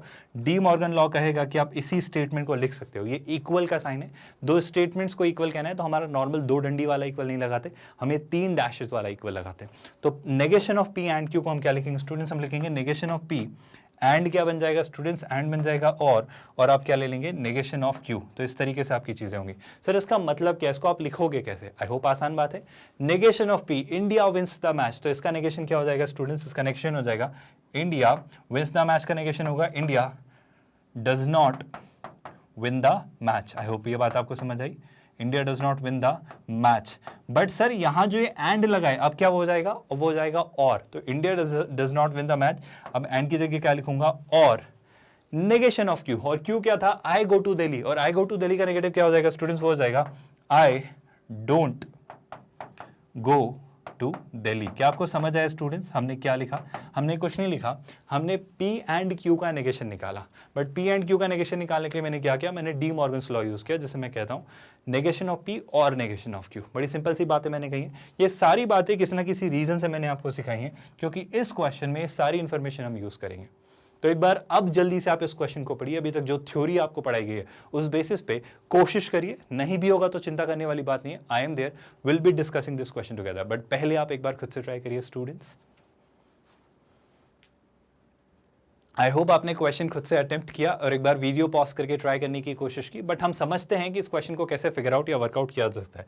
शानदार सा क्वेश्चन है स्टूडेंट्स, जेई में इसने 2020 में पूछा था और अच्छी डिटेल्स आपको समझ आएंगी। And again you will realise JEE mains is all about merging 2 or 3 different concepts और chapters together and asking them in one question. ये मेंस में ही हो जाता है स्टूडेंट्स, एडवांस में तो और लेवल में और डेप्थ में और अच्छे न्यूएंसेस पे चीजें पूछी जाएंगी। चलो घबराओ मत, बस ध्यान से सुनना वो क्या कह रहा है। ऑल्दो ये सारी बातें जो मैंने कही हैं स्टूडेंट्स, इन बातों को मैं और डिटेल में और ज्यादा गहराई के साथ और क्लैरिटी के साथ पढ़ाऊंगा। कब, जब मैं आपको मैथमेटिकल रीजनिंग पढ़ाऊंगा। तो चिंता मत करना, अभी बस मैंने एक हल्का सा सुपरफिशियल ओवरव्यू दिया है, इस क्वेश्चन में जो जो चीजें जरूरी हैं बस वो समझाने की कोशिश की। बट ये सारी चीजें डिटेल में हम मैथमेटिकल रीजनिंग चैप्टर में पढ़ेंगे और वहां आपको और अच्छे से समझ आएंगे, और उसके बाद इस क्वेश्चन को देख के आप 10 सेकंड में आंसर मार्क कर दोगे।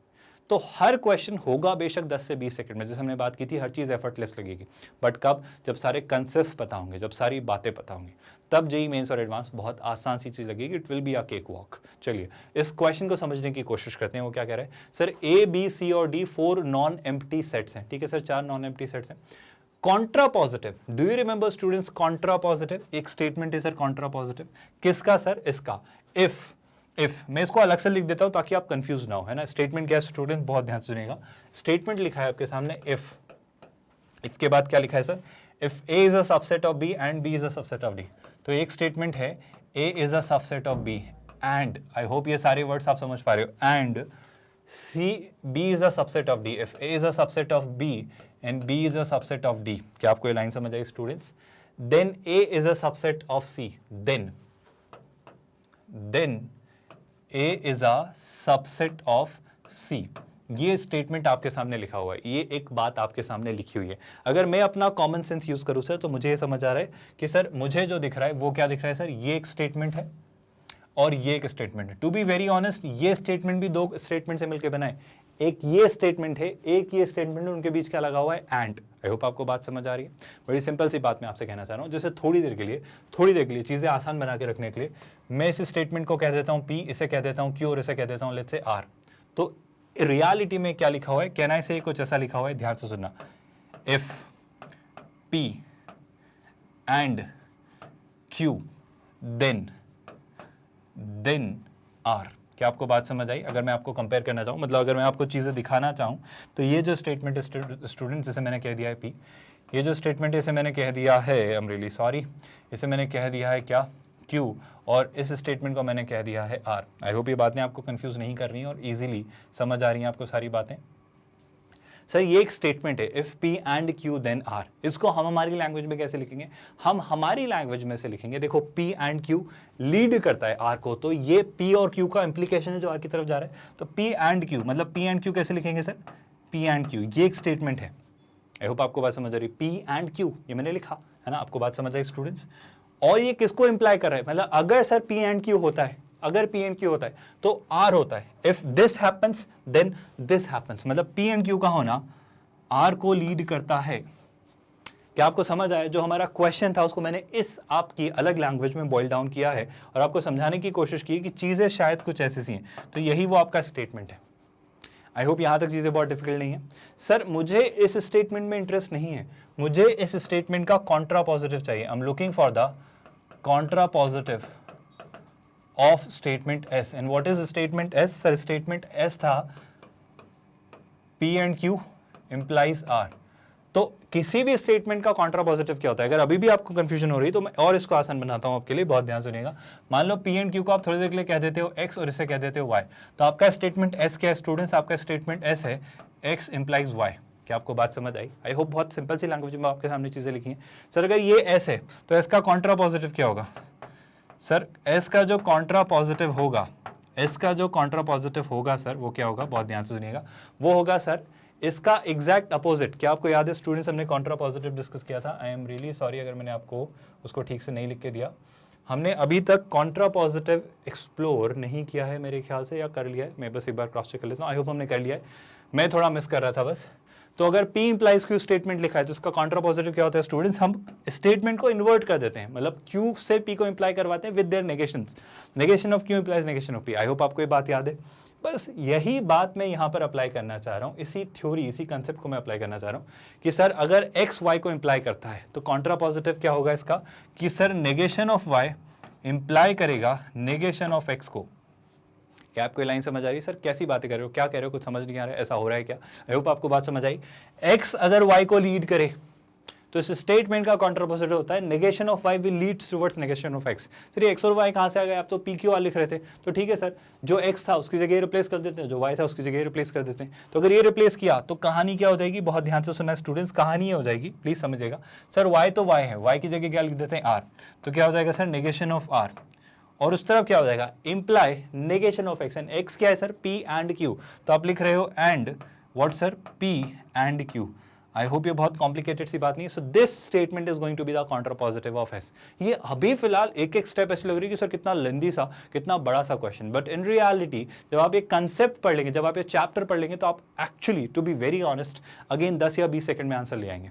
बट फिलहाल जो कि ये कंसेप्ट नया है, एक शानदार सा कंसेप्ट है जो इसके साथ मर्ज करके पूछा जा रहा है, इसलिए मैं आपको ये सारी डिटेल बहुत मेटिकुलसली, बहुत ऑर्गेनाइज मैनर में सिखा रहा हूँ. बट ये अगेन आप बहुत जल्दी निकाल लेंगे with obviously a certain amount of practice, जो हम करेंगे मैथमेटिकल रीजनिंग चैप्टर के वक्त. अगर मैं इस वाले पार्ट को समझना चाहूँ तो ये क्या कह रहा है, negation of R implies negation of P and Q, है ना. ये आपका फाइनल आंसर की तरफ हम बढ़ रहे हैं. हम क्या निकाल रहे हैं students, negation of R implies negation of P and Q. Sir ये तो मुझे कुछ जाना पहचाना सा दिख रहा है, क्या मैं यहाँ पर डी मॉर्गन्स लॉ लगा सकता हूँ? आई होप आपको याद आ रहा होगा डी मॉर्गन्स लॉ क्या था सर. सर यहाँ तो इसको लिख के रखता हूँ, नेगेशन ऑफ आर, पर ये किसको इंप्लाई करता है, इंप्लाई करता है नेगेशन ऑफ पी और क्यू, पी एंड क्यू. तो ये कैसा हो जाएगा सर, डी मॉर्गन लॉ कहता है नेगेशन ऑफ पी, यहाँ पे क्या लगा लेंगे एंड का, और नेगेशन ऑफ क्यू. क्या आपको याद आया D Morgan's law students? Negation of P and Q क्या बन जाएगा, नेगेशन ऑफ पी और negation of Q. I hope ये बात समझ आ रही है. और इस बेसिस पे अब मैं अगर लिखना चाहूं कि हमारा आंसर क्या होगा, तो मुझे आर स्टेटमेंट, पी स्टेटमेंट और क्यू स्टेटमेंट की जरूरत है. तो याद करो स्टूडेंट्स, आर स्टेटमेंट क्या था, ए इज अ सबसेट ऑफ सी. याद आ रहा है स्टूडेंट्स, आर कौन सा स्टेटमेंट था, ए is a subset of C.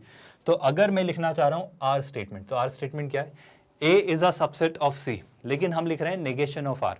तो क्या आप मुझे लिख के बता सकते हो कि नेगेशन ऑफ आर क्या होगा, नेगेशन ऑफ पी क्या होगा, नेगेशन ऑफ क्यू क्या होगा, और बीच में बस क्या लगाना है, एंड. बट इस स्टेटमेंट के पहले क्या लिख देंगे आप, इफ दिस देन दिस. बस अब आपको फाइनल आंसर लिखना है, और मैं सिखाऊंगा कि इसी आंसर को आप चुटकी में 10 सेकंड में कैसे ला सकते थे. बट फिलहाल इस स्टेप से, इस मेथड से एक बार लिख के बताइए, और मुझे बताइए कि आप क्या सोचते हैं कि फाइनल आंसर क्या बनेगा. एक बार ट्राई करिए स्टूडेंट्स खुद से. आप खुद सोचो students, negation of R implies negation of P और नेगेशन ऑफ क्यू, बस इसी को लिख लेना है स्टूडेंट्स. तो आर, पी और क्यू जल्दी से सोचते हैं. क्या लिखा था सर आर? अगर मैं आर को फिगर आउट करूं तो जहां मुझे याद आ रहा है ये था आपका आर जो था ए इज अ सबसेट ऑफ सी, लेकिन यहां पे जो लिखा हुआ है स्टूडेंट्स वो क्या लिखा है, नेगेशन ऑफ आर. तो A should not be a subset of C. तो यहां पे क्या लिखूंगा, if A is a subset of C का नेगेशन, तो मैं क्या लिखूंगा, A is not a subset of C. तो नॉट अ सबसेट के लिए मैं उस पर नेगेशन इस तरीके से लगा दूंगा. इंप्लाइज, इंप्लाइज मतलब then negation of P. Negation of P क्या होगा स्टूडेंट, सोच के बताओ. नेगेशन ऑफ पी मतलब ये आपका पी स्टेटमेंट, इसका नेगेशन. तो A is a subset of B, इसका negation A is not a subset of B. तो यहां पे क्या लिखेंगे students, then A is not a subset of B. ये कौन सा साइन है स्टूडेंट्स, ये है साइन और. तो हम क्या लगा देंगे यहाँ पर, और के साथ क्या लिखेंगे, नेगेशन ऑफ क्यू. और नेगेशन ऑफ क्यू क्या था स्टूडेंट्स, याद करो, क्यू था B is a subset of D. तो नेगेशन ऑफ क्यू क्या होगा, B is not a subset of D. तो यहाँ पे क्या लिखूंगा, B is not a subset of D. तो कहानी कुछ ऐसी सी आपकी चलेगी. क्या आपको समझ आ रहा है स्टूडेंट्स? बड़ी शानदार सी, सिंपल सी, स्टैंडर्ड सी प्रोसेस थी. मैं ये कहना चाह रहा हूं कि ये प्रोसेस स्किप करके आप सीधे सीधे आंसर लिख सकते हो अगर ये आपको सारे कंसेप्ट पता है तो. बट पहले कंसेप्ट पता होने चाहिए. अब आपको पता है तो आप सोच सकते हो. तो ऐसा ऑप्शन कहां दिख रहा है कि if A is a subset of C, if A is a subset of C then A is not a subset of B and B is not a subset of D. ऐसा कुछ दिखना चाहिए students. A is a subset of B. तो ध्यान से सुनो students, option A तो बिल्कुल ही गलत है, ऑप्शन B भी गलत ही है, और ऑप्शन C देखें तो if A is a subset, if A is not a subset of C, then A is not a subset of B और B is not a subset of D. यहाँ पे आना चाहिए और, जितना मेरा नॉलेज कह रहा है. पर एक बार क्रॉस चेक कर लेते हैं, हमने कहीं कोई गड़बड़ तो नहीं की. क्वेश्चन में क्या दिया गया था, बस उसी के आधार पर हम वर्कआउट कर लेंगे स्टूडेंट्स. जल्दी से देखते हैं. हमें दिया गया था if A is a subset of B and B is a subset of C, then. तो चूंकि यहां पर एंड लगा हुआ है स्टूडेंट्स, और लॉजिकली जब आप नेगेशन ले रहे हो तो यहां पर और लगना तय है. सो यस, इसे IIT JEE कमिटी ने डेफिनेटली एक्सेप्ट किया होगा और फिर वो करेक्ट करके रेक्टिफाई किया होगा. But by my knowledge I can definitely conclude कि यहां पर जो आएगा वो एंड नहीं होगा स्टूडेंट्स. यहां पर जो आप लिखेंगे वो क्या होगा स्टूडेंट्स, यहां पर आप लिखेंगे उसे और. तो करेक्ट लैंग्वेज के साथ करेक्ट आंसर जो आपका होगा दैट विल बी और. क्यों लगाएंगे स्टूडेंट्स और? बड़ा सिंपल सा लॉजिक है स्टूडेंट्स. अब मैं आपको सीधे सीधे बताता हूं कि ऑप्शन सी क्यों आपका एक सही आंसर है और कॉन्ट्रा पॉजिटिव ऑप्शन सी कैसे होगा. सुनिएगा सर, इफ दिस है ना, इससे अगर मैं कहूं थोड़ी देर के लिए, लेट्स से आपके सामने लिखता हूं, लेट्स से इसे मैं थोड़ी देर के लिए कहता हूं पी है ना, और इसे मैं लिखता हूं एंड क्यू है ना. तो इफ दिस लीड्स दिस है ना, तो P and Q leads what R. तो कॉन्ट्रा पॉजिटिव क्या होता है sir? Negation of this will leads negation of this, मतलब इसका कॉन्ट्रा पॉजिटिव आप लिखेंगे negation of R will leads towards negation of P and Q. और हमें पता है डी मॉर्गन्स लॉ के थ्रू अगर negation of P and Q निकालना है तो वो क्या हो जाएगा students? I hope you realise यहाँ पे लिखा हुआ है क्लियरली एंड, तो डी मॉर्गन्स लॉ के अकॉर्डिंग अगर ये लिखा हुआ है नेगेशन ऑफ आर तो इंप्लाई करेगा नेगेशन ऑफ पी, और अगर ये लिखा है एंड तो ये हो जाएगा और negation of Q. So this is how you are going to write the contrapositive. अब अगर मैं देखना चाहूँ नेगेशन ऑफ आर, अब आर क्या था सर? सर आर था आपका ये पी था, ये क्यू था, और ये क्या था सर? आर। तो नेगेशन ऑफ आर, आर का negation A and A subset है सी का, इसका नेगेशन होगा ये रहा आपका ऑप्शन सी। देन क्या लीड करेगा सर? नेगेशन ऑफ पी और negation of Q. Negation of P क्या था sir? A is a subset of B, और क्यू क्या था सर? नेगेशन ऑफ क्यू क्या होगा? B is not a subset of D. I hope आपको बातें समझ आ रही है, और उस बेसिस पे क्लियरली आप इकलौता एक अकेला ऑप्शन मार्क करेंगे, ऑप्शन सी। करेक्शन याद रखिएगा स्टूडेंट्स, वो एंड नहीं होगा। जेई कमेटी ने भी I am very sure accept किया होगा कि वहां पे वो गलत था, वहां एंड की जगह और ही आएगा, क्योंकि डी मॉर्गन्स लॉ के अकॉर्डिंग जब आप किसी एंड वाले स्टेटमेंट का और लेते हैं, एंड वाले स्टेटमेंट का नेगेशन लेते हैं, तो वो और में कन्वर्ट होता है। इस बात को हालांकि हम और डिटेल में डिस्कस करेंगे स्टूडेंट जब हम mathematical reasoning as a topic पढ़ेंगे, बट आई होप यहां तक आपको कोई कंफ्यूजन या डाउट नहीं है और ये पूरी क्लैरिटी के साथ आपको समझ आया जो सब हमने किया। विद दैट स्टूडेंट्स आगे बढ़ेंगे और समझेंगे नेक्स्ट क्वेश्चन हमारे सामने क्या आता है। आई होप ये पूरा स्टेप एक एक चीज आपको समझ आई और यहाँ तक कोई कंफ्यूजन नहीं है। अब अगर मैं नेक्स्ट क्वेश्चन देखता हूँ स्टूडेंट्स, तो नेक्स्ट क्वेश्चन क्या निकल के आता है, बहुत ध्यान से सुनिएगा। काफी सारी थ्योरी हमने पढ़ी इस क्वेश्चन में। अगर मैं क्वेश्चन नंबर 8 देखता हूं, ध्यान से देखिए इस क्वेश्चन को एक बार स्टूडेंट्स, जेईई मेंस ने 2020 में ही पूछा है। सेट थ्योरी एक प्रोमिनेंट टॉपिक है जिस पर काफी सारे क्वेश्चंस पूछे गए, तो एक बार ट्राई करिए स्टूडेंट्स खुद से। देखो वीडियो पॉज करके क्वेश्चन जरूर ट्राई करते रहिए, है ना मेरा, प्लीज इस बात का यकीन करिए कि क्वेश्चंस आप ट्राई करेंगे तो ही आपकी बात बन पाएगी, मतलब वो प्रॉब्लम सॉल्विंग हैबिट जो डेवलप हम करना चाह रहे हैं वो हैबिट डेवलप होगी। और प्लीज अच्छी आदतें डेवलप करने में कोई बुराई नहीं है, इन्हीं से आप बहुत ज्यादा अच्छी आदतें डेवलप करके एक अच्छा रूटीन और एक अच्छी स्किल डेवलप कर सकते हैं जो आपके काफी काम आने वाली है life long. Problem solving habit is a really good habit. तो एक बार खुद से जरूर ट्राई किया करिए मेरे करवाने से पहले, प्लीज इस चीज को हमेशा अपने शेड्यूल में, अपने रूटीन में इनकॉर्पोरेट करने की कोशिश करिए। इस क्वेश्चन को समझते हैं स्टूडेंट्स, वो क्या कह रहे हैं? सर सेट ए जो है वो इस तरीके से दिया है कि x सारे रियल नंबर्स हैं जहां पे कंडीशन डिफाइंड है कि मॉड ऑफ x 2 से छोटा है। ठीक है सर, इसी को ठीक करते हैं, पहले सेट ए को फिगर आउट करते हैं। वो कह रहा है जो मॉड ऑफ x सर है वो 2 से छोटा है। क्या आपको ये बात याद है स्टूडेंट्स कि अगर मॉड x 2 से छोटा है तो जो x होता है वो -2 से 2 के बीच होता है। आप ऐसे सोचो स्टूडेंट्स, अगर -2 से छोटा कोई नंबर ले लिया जैसे -3 -4 तो उसका मॉड क्या हो जाएगा? +3 +4। और क्या वो 2 से छोटा होगा? नहीं। लेकिन अगर +2 से बड़ा कोई नंबर ले लिया, +2 से बड़ा नंबर ले लिया जैसे 5 का मॉड क्या होगा? 5। और क्या 5 2 से छोटा होगा? नहीं। तो आप हमेशा याद रखिए कि जब भी आपको कोई ऐसा लिख कर देते, बहुत ध्यान से सुनिए, अगर कोई लिख कर देता है mod x is less than equal to a, तो आप कंक्लूड करिए कि x जो होगा वो हमेशा -a से बड़ा होगा और +a से छोटा होगा। हालांकि यहाँ पे इक्वल साइन नहीं लगा हुआ है तो मैं बस इक्वल साइन हटा दूंगा। अगर कह रहा है mod x is less then 2 तो मैं कहूंगा x जो है सर वो -2 से बड़ा है और 2 से छोटा है। ये आपका कौन सा सेट हुआ स्टूडेंट्स? ये आपका हुआ सेट ए। मतलब अगर मैं सेट ए को और अच्छी लैंग्वेज में लिखना चाहूँ ना तो सेट ए जो होगा, सेट ए आपका बड़ा आसान से सेट होगा -2 से 2 के बीच मौजूद सारे real numbers, but definitely sir -2 और 2 को इंक्लूड मत करना क्योंकि यहाँ पे इक्वल साइन नहीं है। That's your set A. I hope यहाँ तक बातें समझ आई।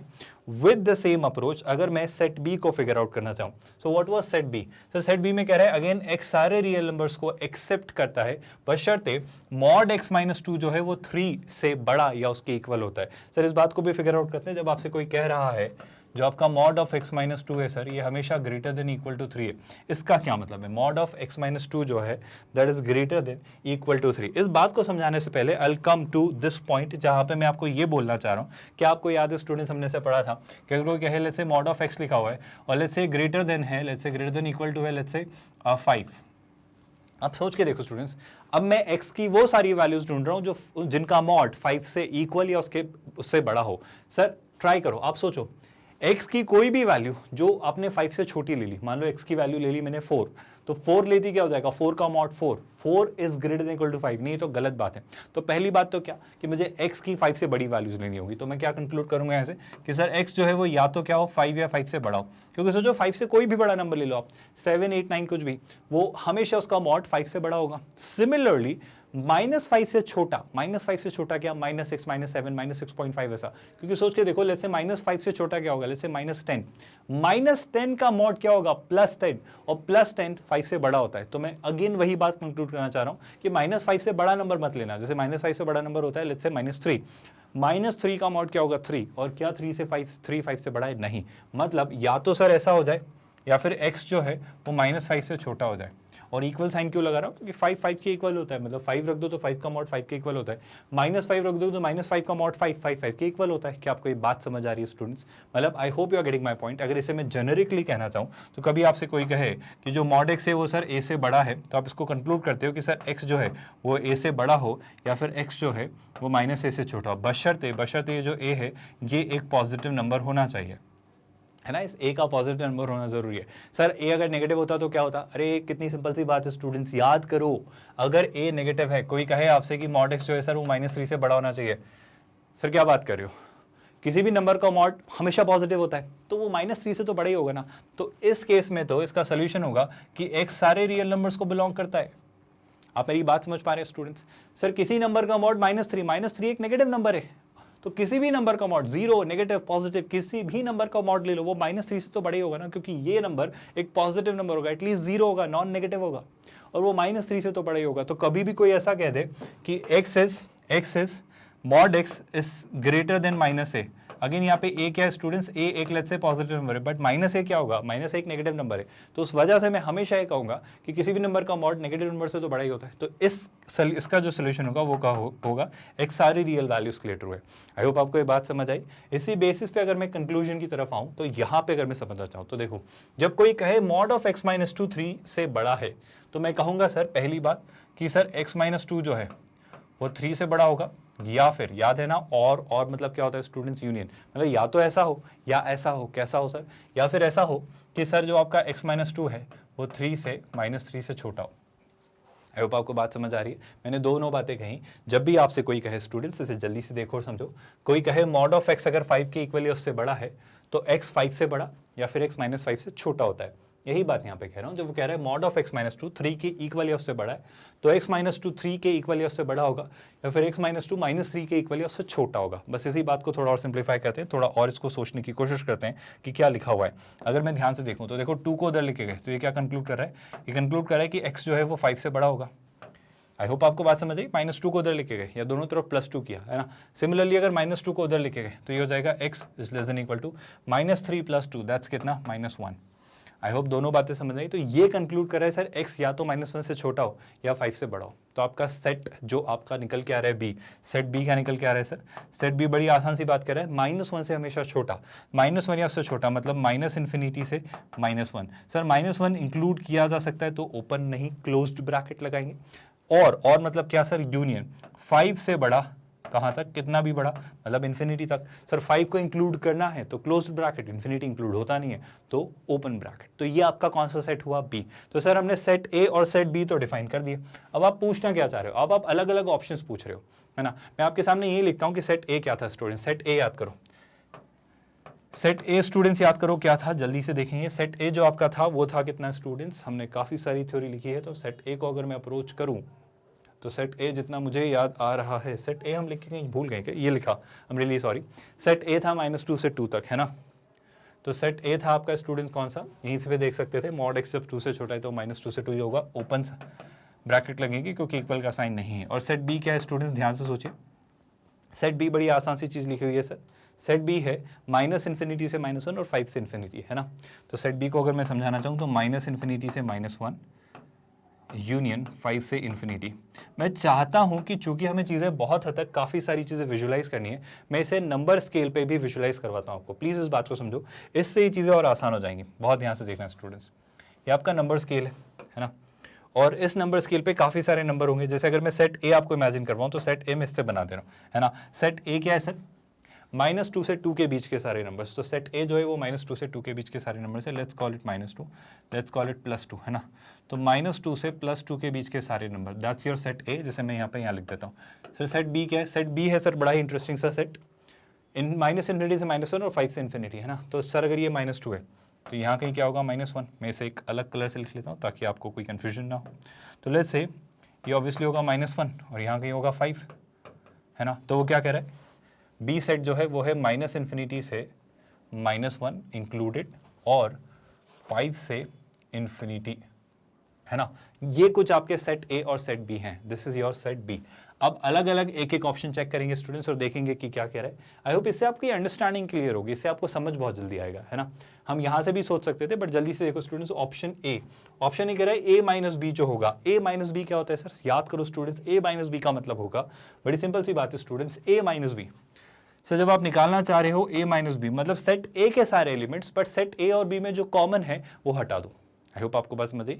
ए माइनस बी में प्रेफरेंस देते हैं, फर्स्ट जो आता है उसके सारे एलिमेंट लेते हैं, तो इसके सारे एलिमेंट बट ए और बी के जो कॉमन है वो हटा देते हैं। मतलब इसको मैं एक और अलग तरीके से लिखना चाहूँ तो क्या लिखूंगा सर, ए में से ए और बी का जो इंटरसेक्शन है वो आप हटा दो, this is the meaning of A minus B. तो सर पहले तो पूरा ए ले लो, पूरा ए कितना है सर, -2 से 2 तक। लेकिन अगर ए और बी में कुछ कॉमन ढूंढा जाए तो सर मेरा नजरिया जो मुझे दिखा रहा है, ए और बी में जो कॉमन है वो ये हिस्सा कॉमन है, क्या आपको दिख रहा है ये हिस्सा, तो ये हिस्सा ए और बी में कॉमन है। आई होप आपको ये बात समझ आई। तो अगर आपसे कोई पूछे ए माइनस बी तो आप ए माइनस बी क्या कहेंगे सर, सर पूरा ए लिखना है, पूरा ए कितना है सर, -2 से 2, बट बी के साथ जो कॉमन है वो हटा देना है। तो बी के साथ कॉमन क्या है सर, -2 तो कॉमन नहीं था। आई होप आपको रियलाइज हो रहा है, क्योंकि ए के पास तो -2 था ही नहीं, तो -2 से बड़े सारे नंबर 2 तक, लेकिन -2 से -1 तक चीजें कॉमन है, -2 को एक्सक्लूड करते हुए -1 तक। तो मैं क्या लिखूंगा, -1 से 2 के बीच के सारे नंबर, लेकिन -1 कॉमन है। आई होप आपको बात समझ आई। तो -1 को इंक्लूड नहीं करेंगे, तो -1 से कहाँ तक के स्टूडेंट्स, 2 तक के सारे नंबर्स। -1 को इंक्लूड नहीं करेंगे स्टूडेंट्स क्योंकि -1 यहाँ है, यहाँ भी और यहाँ भी है, तो -1 कॉमन है तो वो हटेगा। तो -1 से बड़े सारे नंबर और 2 से सारे छोटे नंबर, ये सारे नंबर्स ए में वो नंबर्स हैं, वो सारे वैल्यूज हैं जो बी के साथ कॉमन नहीं है। तो हमारा ऑप्शन ए जो होगा वो होगा -1 से 2। क्या ये -1 से 2 है सर, है तो, लेकिन उसने ब्रैकेट में गड़बड़ी कर दी, उसने -1 को इंक्लूड किया।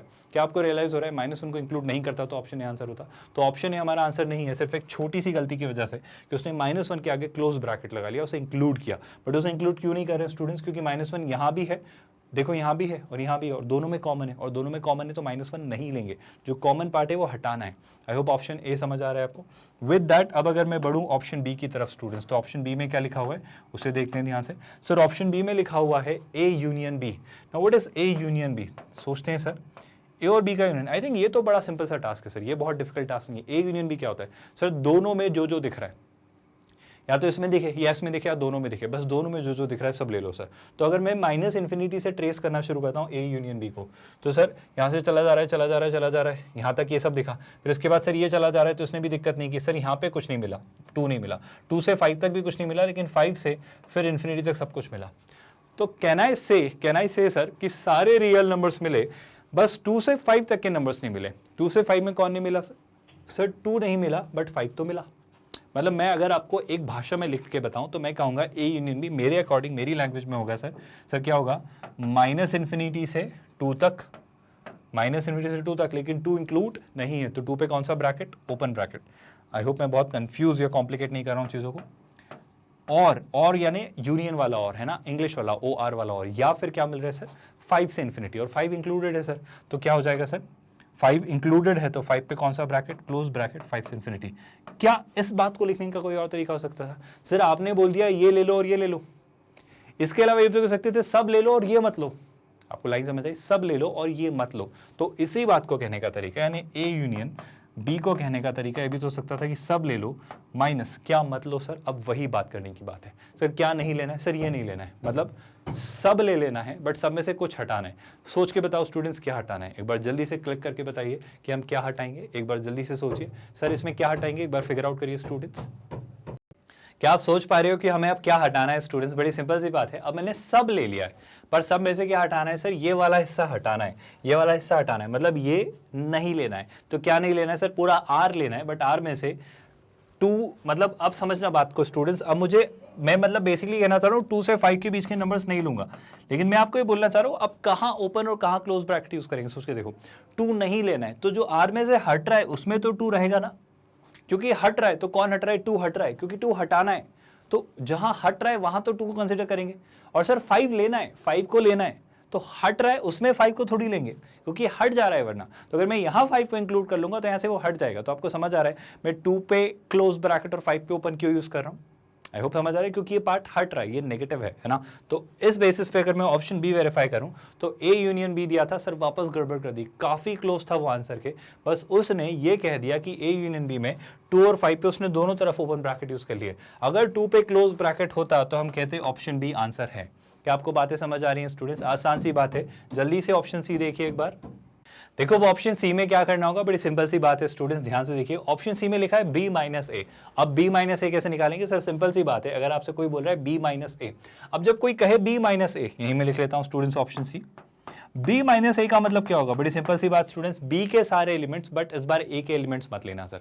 मतलब b के सारे एलिमेंट ले लीजिए और b और a में जो कॉमन है वो हटा दीजिए। तो सर b के सारे एलिमेंट क्या होंगे सर? ये पूरा b है ना सर, -2 से 2 तक भी है, लेकिन सर -2 से 2 के बीच में -2 से 1 तक ये वाला एरिया a के साथ कॉमन है, मतलब ये एरिया नहीं लेंगे। मतलब क्या लेंगे सर? सर हम लेंगे कौन सा हिस्सा? b लेना है, लेकिन जो a के साथ कॉमन है वो नहीं लेना है। तो कहना है ये जो हिस्सा है, क्योंकि सर a के साथ कॉमन है -1, तो -1 नहीं लेंगे, तो -1 से आगे जाएंगे और 2 से पहले, तो -1 से 2 के बीच में, क्योंकि 2 तो इंक्लूड नहीं हो रहा है और -1 कॉमन है, तो -1 को भी एक्सक्लूड करेंगे, 2 को तो ऑलरेडी इंक्लूड कर ही नहीं सकते हैं। तो -1 से 2 ये जो हिस्सा होगा स्टूडेंट्स, ये आपका b माइनस ए होगा। तो b माइनस ए आप क्या लिखेंगे स्टूडेंट्स? वो आप लिखेंगे -1 से 2। आई होप आपको समझ आया। और मैंने दोनों पे ओपन ब्रैकेट क्यों यूज किया स्टूडेंट्स? बड़ी सिंपल सी बात है, -1 b और a में कॉमन था, और अगर b और a में -1 कॉमन था तो मैं -1 को इंक्लूड नहीं कर सकता, क्योंकि मुझे b के वो एलिमेंट चाहिए जो a के साथ कॉमन नहीं है। तो b के सारे एलिमेंट बट a वाले कॉमन हटा दिए, तो वो ऐसा है 1 से 2 के बीच की सारी वैल्यूज एक्सक्लूडिंग 1 and 2 बोथ। और इस बेसिस पे ऑप्शन सी को देखें तो -1 से 2, सर इसने तो कुछ और ही लिखा है, मतलब ये बात तो जज ही नहीं रही है कि ऑप्शन सी कहीं से कहीं तक भी क्लोज है। क्योंकि अगर आप देखें b माइनस ए, वो लिखा हुआ है r माइनस -2 से 5, तो आई थिंक ये तो कहीं से कहीं तक बात बनी नहीं रही है ना। मतलब इसको अगर मैं r माइनस फॉर्म में भी लिखूं तो मैं क्या लिखूंगा? मैं लिखूंगा r माइनस, मैं इतना एरिया माइनस करूंगा और इतना एरिया भी माइनस करूंगा, मतलब मैं ये भी माइनस करूंगा और ये भी माइनस करूंगा, मतलब 2 हिस्से माइनस करने पड़ेंगे। तो एनीवे ऑप्शन सी तो उस तरीके से भी, इस तरीके से भी, जो ये तरीका कह रहा है उस तरीके से भी कहीं से कहीं तक भी -1 से 2 के बीच का एरिया आपको डिनोट या हाईलाइट नहीं करता है। मतलब मैं कहूंगा ऑप्शन सी भी आंसर नहीं है। तो विद दैट अब जल्दी से वेरीफाई करेंगे स्टूडेंट्स ऑप्शन डी, और देखते हैं ऑप्शन डी में क्या लिख रहा है। वो लिख रहा है ए और बी का जो इंटरसेक्शन है वो -1 से -2 का है, या -2 से -1 के बीच का है। सर ये तो हमने शुरुआत में ही निकाल लिया था। अब याद करो ऑप्शन ए में ही हम फिगर आउट कर चुके थे, जब मैं ए और बी का इंटरसेक्शन निकाल रहा था तो वो क्या था सर? वो -2 से -1 के बीच का ही तो एरिया था। और अगर ए और बी का इंटरसेक्शन निकाला तो एक और बात ट्रू थी सर कि -1 को इंक्लूड करना था, तो -1 को इंक्लूड करेंगे क्योंकि -1 एग्जिस्ट करता है। -1 ए के पास भी है, -1 बी के पास भी है, बट -2 बी के पास नहीं है, बट सॉरी ए के पास नहीं है बट बी के पास है। तो उस बेसिस पे मैं कहूंगा कि अगर जो आपका ऑप्शन डी है स्टूडेंट्स, ऑप्शन डी क्या है सर? ऑप्शन डी है ए इंटरसेक्शन बी, तो मैं उसे बेशक कहूंगा -2 से -1 सर। लेकिन सर -1 अब इंक्लूड होगा क्योंकि ए के पास भी है और बी के पास भी है, तो -1 इंक्लूड होगा, -2 एक्सक्लूड रहेगा, और इस बेसिस पे आप मार्क करेंगे ऑप्शन डी। बस इस करेक्शन को रेक्टिफाई कर लीजिए स्टूडेंट्स, क्योंकि यहाँ पर आपका जो ब्रैकेट होगा ये होगा क्लोज्ड ब्रैकेट, यानी आप ये ऑप्शन ऐसा मार्क करेंगे। आई hope you must have understood कि ऑप्शन डी क्यों सही होगा। ऑप्शन ए में क्या गड़बड़ थी स्टूडेंट्स? -1 से 2 तक का जो गड़बड़ था, I hope you must have realised कि ऑप्शन ए में जो था वो ए इंटरसेक्शन बी बाहर रखना था, और ए इंटरसेक्शन बी जब आपने बाहर रखा तो प्रॉब्लम क्या हो जाती है स्टूडेंट्स? ए इंटरसेक्शन बी, और ए और बी का इंटरसेक्शन क्या था याद करिए? ए और बी का इंटरसेक्शन था -2 से 1 तक का हिस्सा। तो अगर मैं इसे बाहर रखूंगा तो मुझे क्या निकल के आ रहा है सर? -1 से 2 तक की चीजें मुझे बाहर रखनी है। I hope you are getting my point. तो मैं पूरा ए रख रहा था, जब ए माइनस बी निकाला तो मैं ऑप्शन एक बार और वेरीफाई कर दे रहा हूं कि क्या गड़बड़ थी स्टूडेंट्स। जब आप ऑप्शन ए ले रहे थे तो सर पूरा ए इंक्लूड करना था। पूरा ए क्या था सर? -2 से 2 तक, लेकिन ए इंटरसेक्शन बी हटाना था। अब ए इंटरसेक्शन बी क्या था सर? ए इंटरसेक्शन बी था -2 से 1 तक की सारी वैल्यूज, ये आपको हटा लेनी थी। आई होप आपको बात समझ आ रही है ऑप्शन डी के थ्रू। और अगर ये हटा लेना था तो इसको लिखने का मेरे अकॉर्डिंग जो तरीका होता वो क्या होता सर? सर -1 से 2 तक की चीजें, और -1 से 2 तक की जब चीजें लिखनी है तो -1 को हम इंक्लूड नहीं कर सकते थे क्योंकि वो कॉमन था स्टूडेंट्स, वो कॉमन था ए और बी में। तो हम क्या करते स्टूडेंट्स? -1 से 2 तक लेते और दोनों पे ओपन ब्रैकेट लेते। तो बेशक ऑप्शन ए इस तरीके से हमारा सही नहीं था। ऑप्शन बी और सी हम वेरीफाई कर चुके हैं, और ऑप्शन डी में विद दिस अमेंडमेंट स्टूडेंट हम मार्क करेंगे ऑप्शन डी, कि ऑप्शन डी पे यहाँ पर मुझे क्या चाहिए, closed bracket. I hope you must have understood कि हम इसे क्लोज ब्रैकेट के साथ क्यों कंसिडर करेंगे, क्योंकि ए इंटरसेक्शन बी में जब आप देखेंगे तो आपके पास -1 इंक्लूड होगा। क्यों इंक्लूड होगा सर? बड़ी सिंपल सी बात है, ए के पास भी -1 था हमने अभी देखा, और बी के पास भी -1 है, दोनों में अगर -1 है तो ऑप्शन डी बेशक सही है, और आपका ऑप्शन डी इस तरीके से जाएगा कि आप -2 से -1 तक की सारी वैल्यूज लेंगे। आई होप यहां तक कोई कंफ्यूजन नहीं है, कोई डाउट नहीं है, कोई क्वेरी नहीं है, क्वेश्चन पूरा अच्छे से समझ आया। एक एक स्टेप कि हमने पहले सेट ए को कैसे फिगर आउट किया। सेट ए आपका आया था ये ओवरऑल पूरा -∞ से -1 और 5 से इन्फिनिटी। सेट बी जो आपका आया था वो कितना आया था स्टूडेंट्स, -2 से 2 के बीच में जो हमने निकाला था, और सॉरी सेट ए आया था, सेट बी वो था, और इस तरीके से हमने सारे ऑपरेशंस फिगर आउट किए। सेट थ्योरी पर बेस्ड एक क्लासिक सा एग्जांपल जो आपको काफी क्लैरिटी देता है। विद दैट अब मैं अगर आगे बढ़ूं तो नेक्स्ट क्वेश्चन ट्राई करेंगे क्लास, क्वेश्चन नंबर 9।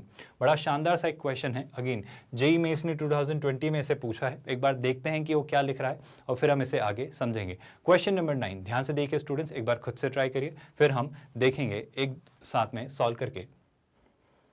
देखो वो क्या कह रहा है, इस बात को समझिए स्टूडेंट्स। ये थोड़ा सा क्वाड्रेटिक वाले कंसेप्ट को यूज कर रहा है, हम उस बात को रिवाइज करेंगे, बट पहले क्या कह दे रहे हैं वो लिख लेते हैं। वो कह रहा है कंसीडर द टू सेट्स, है ना, तो एक है सेट ए और एक है आपका सेट बी, ठीक है सर। फिर वही सेट ए और सेट बी पे कुछ ऑपरेशंस की बात हो रही है, वैसा ही कुछ क्वेश्चन है, आपको रियलाइज हो रहा है सेट्स के ऑपरेशंस पे क्वेश्चंस आते हैं, तो ये डिफरेंस, यूनियन, इंटरसेक्शन ये समझ आना जरूरी है ना। विद दैट हमारे लिए जो सबसे जरूरी बात है, हम सेट ए को फिगर आउट कर पाए। अब सेट ए में क्या कह रहा है, वो कह रहा है सेट ए में एलिमेंट है m, और m सारे रियल नंबर्स को बिलोंग करता है, ये इंश्योर करते हुए कि जो क्वाड्रेटिक इक्वेशन है इसके जो रूट्स हैं वो रियल हैं। सर सेट ए को डिफाइन करने की कोशिश करते हैं कि सेट ए है क्या या होता क्या है, कैसे निकलता है। तो पहले फिगर आउट करेंगे सर सेट ए। अब ध्यान से सुनिएगा, सेट ए में क्या हो रहा है स्टूडेंट्स, सर सेट ए में एक क्वाड्रेटिक दी जा रही है एक्स स्क्वायर, मैं सेट ए की क्वाड्रेटिक लिख रहा हूं सीधे सीधे स्टूडेंट्स। तो सेट ए के जो क्वाड्रेटिक है आपके पास वो क्या है सर, वो है एक्स स्क्वायर माइनस, बहुत ध्यान से सुनिएगा, ये लिखा हुआ है स्टूडेंट्स क्या, x square minus what, m+1 times, m+1 times क्या सर, x, है ना, ये लिखा हुआ है m+1 times x plus I believe x+4। तो ये आपका क्वाड्रेटिक है। आई होप आपको नजर आ रहा है पूरा का पूरा क्वाड्रेटिक। अब I hope you are realising हमारा अभी ऑब्वियसली क्वाड्रेटिक का वेरिएबल x है, लेकिन हम जिस वेरिएबल से डील करना चाह रहे हैं वो हमारा वेरिएबल है m, है ना। आई am really sorry, this is not x, this is clearly m, है ना। मेरे ख्याल से ये m+4 था क्योंकि ये कांस्टेंट टर्म होनी चाहिए, बिल्कुल ये होगा m, तो हम इसे लिखेंगे m+4, है ना। तो क्या हो जाएगा स्टूडेंट्स, ये हो जाएगा m+4, तो ये आपका कांस्टेंट टर्म है। अब अगर मैं इसे स्टैंडर्ड हमारी क्वाड्रेटिक इक्वेशन से कंपेयर करूं तो क्वाड्रेटिक क्या होती है sir, ax² plus bx plus C is equal to 0। I hope थोड़े बहुत बेसिक्स जो अभी तक हमने क्वाड्रेटिक से रिलेटेड पढ़े, जो अभी तक हमें जरूरी लग रहे थे, वो ये कि सर याद है हमें x² का कोफिशिएंट a होता है जो कि भी 1 है, x का कोफिशिएंट b होता है जो कि माइनस ऑफ m+1 है, और ये जो कांस्टेंट टर्म है वो है m+4 यानी c। सर हमें पता है, अगर कोई हमसे कहे कि जो दोनों रूट्स हैं, सर अगर हमसे कोई कहे कि जो दोनों रूट्स हैं वो रूट्स जो हैं वो रियल हैं, अगर कोई भी कहे कि किसी क्वाड्रेटिक इक्वेशन के जो रूट्स हैं वो रियल हैं, तो ये सर तब ही होता है जब इस क्वाड्रेटिक का discriminant greater than equal to 0 हो। क्या आपको ये बात याद है स्टूडेंट्स? और इस क्वाड्रेटिक इक्वेशन का डिस्क्रिमिनेंट क्या होगा, d greater than equal to 0। और डिस्क्रिमिनेंट क्या होता है सर, डिस्क्रिमिनेंट बड़ी आसान सी चीज होती है, क्या होता है सर, याद करिए, b² माइनस 4ac। तो सर ये जो चीजें ग्रेटर देन इक्वल टू 0 होनी चाहिए, पर वो इस इक्वेशन की डिस्क्रिमिनेंट हम लेंगे। अब इस इक्वेशन में b कितना है, माइनस ऑफ m+1, तो माइनस ऑफ m+1 का स्क्वायर किया तो आई होप नेगेटिव का स्क्वायर पॉजिटिव हो जाएगा, तो ओवरऑल में किसका लिखूंगा, m+1 का square minus 4ac। Sir a की वैल्यू 1 है क्योंकि x² का कोफिशिएंट क्या दिया हुआ है, x² का कोफिशिएंट 1 है। c कितना है सर, c है m+4, तो c की वैल्यू और ले लेंगे स्टूडेंट जो कि कितना है m+4। तो ये कुछ आपका एक्सप्रेशन बन रहा है, और ये है डिस्क्रिमिनेंट जो कि ग्रेटर देन इक्वल टू होना चाहिए अगर इसके रियल रूट्स हैं, क्योंकि याद करो स्टूडेंट्स क्वाड्रेटिक में हमें पता है कि इसका x² का कोफिशिएंट तो पॉजिटिव है, तो या तो कर्व ऐसा बनेगा या फिर सर कर्व ऐसा बनेगा। और ये कौन सा सिनेरियो, जब आपका कोफिशिएंट पॉजिटिव हो x² का और आपका जो डिस्क्रिमिनेंट हो वो इक्वल टू 0 हो, है ना, क्योंकि एक ही रूट होता है। और अगर रियल रूट्स हैं तो डिस्क्रिमिनेंट क्या होगा इस केस में, ग्रेटर देन 0, और ये क्या होता है, अगेन a पॉजिटिव होता है। आई होप आपको ये बात याद है। इस केस में भी रूट्स रियल होते हैं, बट ये क्या होते हैं स्टूडेंट्स, इक्वल। इस केस में रूट्स रियल एंड डिस्टिंक्ट होते हैं। आई होप ये दोनों बातें आपको समझ आ रही, तो मैं दोनों का कॉम्बिनेशन ले रहा हूँ, d greater than 0, d equal to 0, यानी d greater than equal to 0। d क्या होता है स्टूडेंट्स, b² माइनस 4ac, है ना। अब अगर मैं इसे सिंप्लीफाई करके लिखता हूँ या सॉल्व करता हूँ तो क्या आएगा, सोचिए जरा, b² यानी m+1 का स्क्वायर, तो m² + 1 प्लस 2m, है ना। इधर कितना आ जाएगा, सर आ जाएगा -4m, और ये कितना आ जाएगा 4 × 4 -16, दिस विल बी -16, है ना। This is greater than equal to 0। I hope आपको ये बात समझ आई, यहाँ तक कोई भी डाउट नहीं है ना। विद दैट अब अगर मैं सिंप्लीफाई करूँ, सो दिस इज m², है ना। 2m - 4m कितना हो जाएगा स्टूडेंट्स, -2m, और अगर मैं इसे सिंप्लीफाई करूँ तो मुझे -16 और +1 ही दिख रहा है। आई होप इसके अलावा कुछ और नहीं है। तो -16 + 1 किया तो कितना आ जाएगा, सर ये आ जाएगा -15 is greater than equal to 0। Sir अगर मैं इस क्वाड्रेटिक को हमारी वेवी कर्व मेथड की तरफ ले जाना चाह रहा हूँ, तो मैं इसको फैक्टराइज करके दो फैक्टर्स के प्रोडक्ट के फॉर्म में लिखने की कोशिश कर रहा हूँ, तो क्या स्प्लिटिंग द मिडिल टर्म काम में आ सकती है? बेशक काम में आ सकती है सर। -2m, तो मुझे प्रोडक्ट चाहिए -15 और सम चाहिए -2। आई थिंक सर 5 और 3 पे बात बन सकती है। कैसे सोचेंगे सर? अगर मैं लिख लूँ -5m + 3m, so do you realise -5 × 3 -15 हो जाएगा, और इस बेसिस पे शायद बात बन जाएगी, ये हो जाएगा -15, और यहाँ पे क्या लिख लेंगे स्टूडेंट्स, हम इसे लिखेंगे m² which is greater than equal to 0। I hope यहाँ तक आपको कोई कंफ्यूजन नहीं है। अब मैं पहला फैक्टर अगर ढूंढूं तो मुझे सीधे दिख रहा है कि सर आप यहाँ से m कॉमन लेने, तो जैसे ही m कॉमन लेंगे तो क्या बचेगा सर, ये बचेगा m - 5। आई होप आपको ये बात समझ आ रही है। सर यहाँ पे अगर मैं सोचना चाहूँ तो यहाँ से क्या कॉमन ले सकते हैं? अगर m - 5 बनाना है सर, सीधा 3 कॉमन ले लीजिए। यहाँ से m कॉमन लिया था, यहाँ से +3 कॉमन लिया, तो एक और रूट बनेगा, वो क्या बनेगा m + 3, एक और जो फैक्टर बनेगा दैट विल बी m + 3, और ये चाहिए ग्रेटर देन इक्वल टू 0। ये बेसिकली वेवी कर्व मेथड के थ्रू मुझे अब m की वैल्यूज फिगर आउट करने में हेल्प करेगा, जो मुझे सेट A को डिफाइन करने में हेल्प करेगा। तो मुझे जो एक्सप्रेशन आ रहा है वो आ रहा है m - 5 m + 3। मैं यही वेवी कर्व मेथड से आपको चीजें फिगर आउट करवाने की कोशिश करता हूँ। स्टूडेंट्स याद करो, हमारे पास ऐसा नंबर स्केल होता है, नंबर स्केल पे एक रूट है क्या, -3, मतलब एक वैनिशिंग पॉइंट है -3 और एक वैनिशिंग पॉइंट है +5, और ऑब्वियसली ये -∞ और +∞ हमारे पॉइंट्स होते हैं। सर ऑब्वियसली -5, -3 और +5 के बीच में जो नंबर होगा वो होगा 0। अगर 0 ट्राई किया तो 0 - 5 negative, 0 + 3 positive, negative into positive negative, मतलब -3 से 5 के बीच में नेगेटिव, और 5 से इन्फिनिटी तक पॉजिटिव, और -∞ से -3 तक भी पॉजिटिव। हमें चाहिए ग्रेटर देन इक्वल टू 0। मतलब कहना है इसे कि सर ये वाला जोन और ये वाले जोन की वैल्यूज एक्सेप्टेबल है। मतलब अगर मैं सेट ए को डिफाइन करना चाहूँ स्टूडेंट्स, तो सेट ए जो फाइनली हमारे लिए निकल के आता है, सेट ए क्या होता है स्टूडेंट्स, एम की सारी वैल्यूज वो क्या होती हैं स्टूडेंट्स, -∞ से -3 तक, -3 को इंक्लूड करेंगे क्योंकि उसका 0 होना अलाउड है, एंड या फिर इसके अलावा क्या कर लेंगे सर, इसके अलावा एंड मतलब मैं और कहना चाह रहा हूँ, रियली सॉरी, या तो ये कर लेंगे या फिर सर 5 से बड़ी सारी वैल्यूज। तो 5 से बड़ी कौन सी वैल्यूज सर, 5 से इन्फिनिटी तक की सारी वैल्यूज, और 5 को भी इंक्लूड कर लेंगे क्योंकि इक्वल टू 0 हमें अलाउड है। आई होप ये स्टेप बाय स्टेप प्रोसेस समझ आ रही। सो दैट्स योर सेट ए।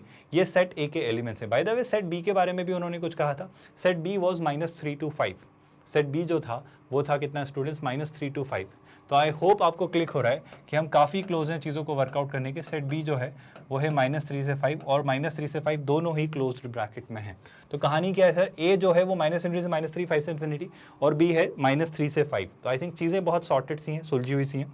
अगर इसी आधार पर मैं सोचना चाहूँ तो option A B C D हम निकालेंगे, है ना। मैं वापस नंबर स्केल पर लिख देता हूँ ताकि आप चीज़ें आसानी से देख पाएँ और समझ पाएँ जो हम कहना चाह रहे हैं, है ना। तो अगेन आपका नंबर स्केल होगा स्टूडेंट्स, नंबर स्केल पे आपके पास ऑप्शंस होंगे, मतलब -∞ होगा, कहीं ना कहीं आपका -3 होगा, कहीं ना कहीं ऑब्वियसली +5 होगा, और कहीं ना कहीं ऑब्वियसली आगे जाकर इन्फिनिटी मिल रहा होगा। सेट ए क्या था स्टूडेंट्स, याद करो सर, सेट ए था -∞ से -3 तक की वैल्यूज, तो -∞ से -3 तक की वैल्यूज, -3 इंक्लूडेड था, और सर 5 से इन्फिनिटी तक की value, this was your set A. Sir set B क्या था, सेट बी आई होप आपको याद आ रहा होगा। सेट बी भी बड़ा मजेदार सा सिंपल सा सेट था जो उन्होंने खुद डायरेक्टली आपको डिफाइन करके दे दिया।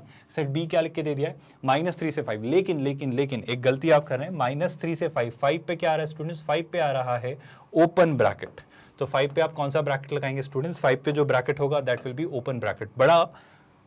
बड़ा मसला हो जाएगा, मतलब बड़ी प्रॉब्लम हो जाएगी अगर आपने इस बात का ध्यान नहीं रखा। तो -3 से 5 करना है, लेकिन आपने -3 पर क्लोज्ड ब्रैकेट यूज किया और 5 पर ओपन ब्रैकेट। इस बेसिस पे आप क्या कहेंगे स्टूडेंट्स, सर बी जो सेट बनेगा उसमें -3 तो इंक्लूडेड होगा लेकिन 5 एक्सक्लूडेड होगा क्योंकि 5 पर आपने ओपन ब्रैकेट यूज किया है। आई होप ये बात आपको समझ आ रही है।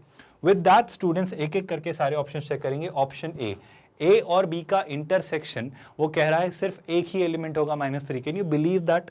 आप समझो बात को स्टूडेंट्स कि ए और बी का इंटरसेक्शन सर ध्यान से देखो, बिल्कुल काफी हद तक, क्योंकि सर समझो बात को, -∞ से -3 तक कुछ कॉमन नहीं दिखा एक्सेप्ट -3, क्योंकि -3 पर सर एक एलिमेंट मुझे सीधे सीधे कॉमन दिख रहा है ये, है ना, अगर मैं ए और बी का इंटरसेक्शन निकालूं तो फिर वापस -3 से 5 तक बी था लेकिन ए नहीं था, और 5 से इन्फिनिटी तक ए है वापस बी नहीं है, और 5 नहीं है, इसके लिए नहीं है, इसके लिए है, तो 5 भी कॉमन नहीं है।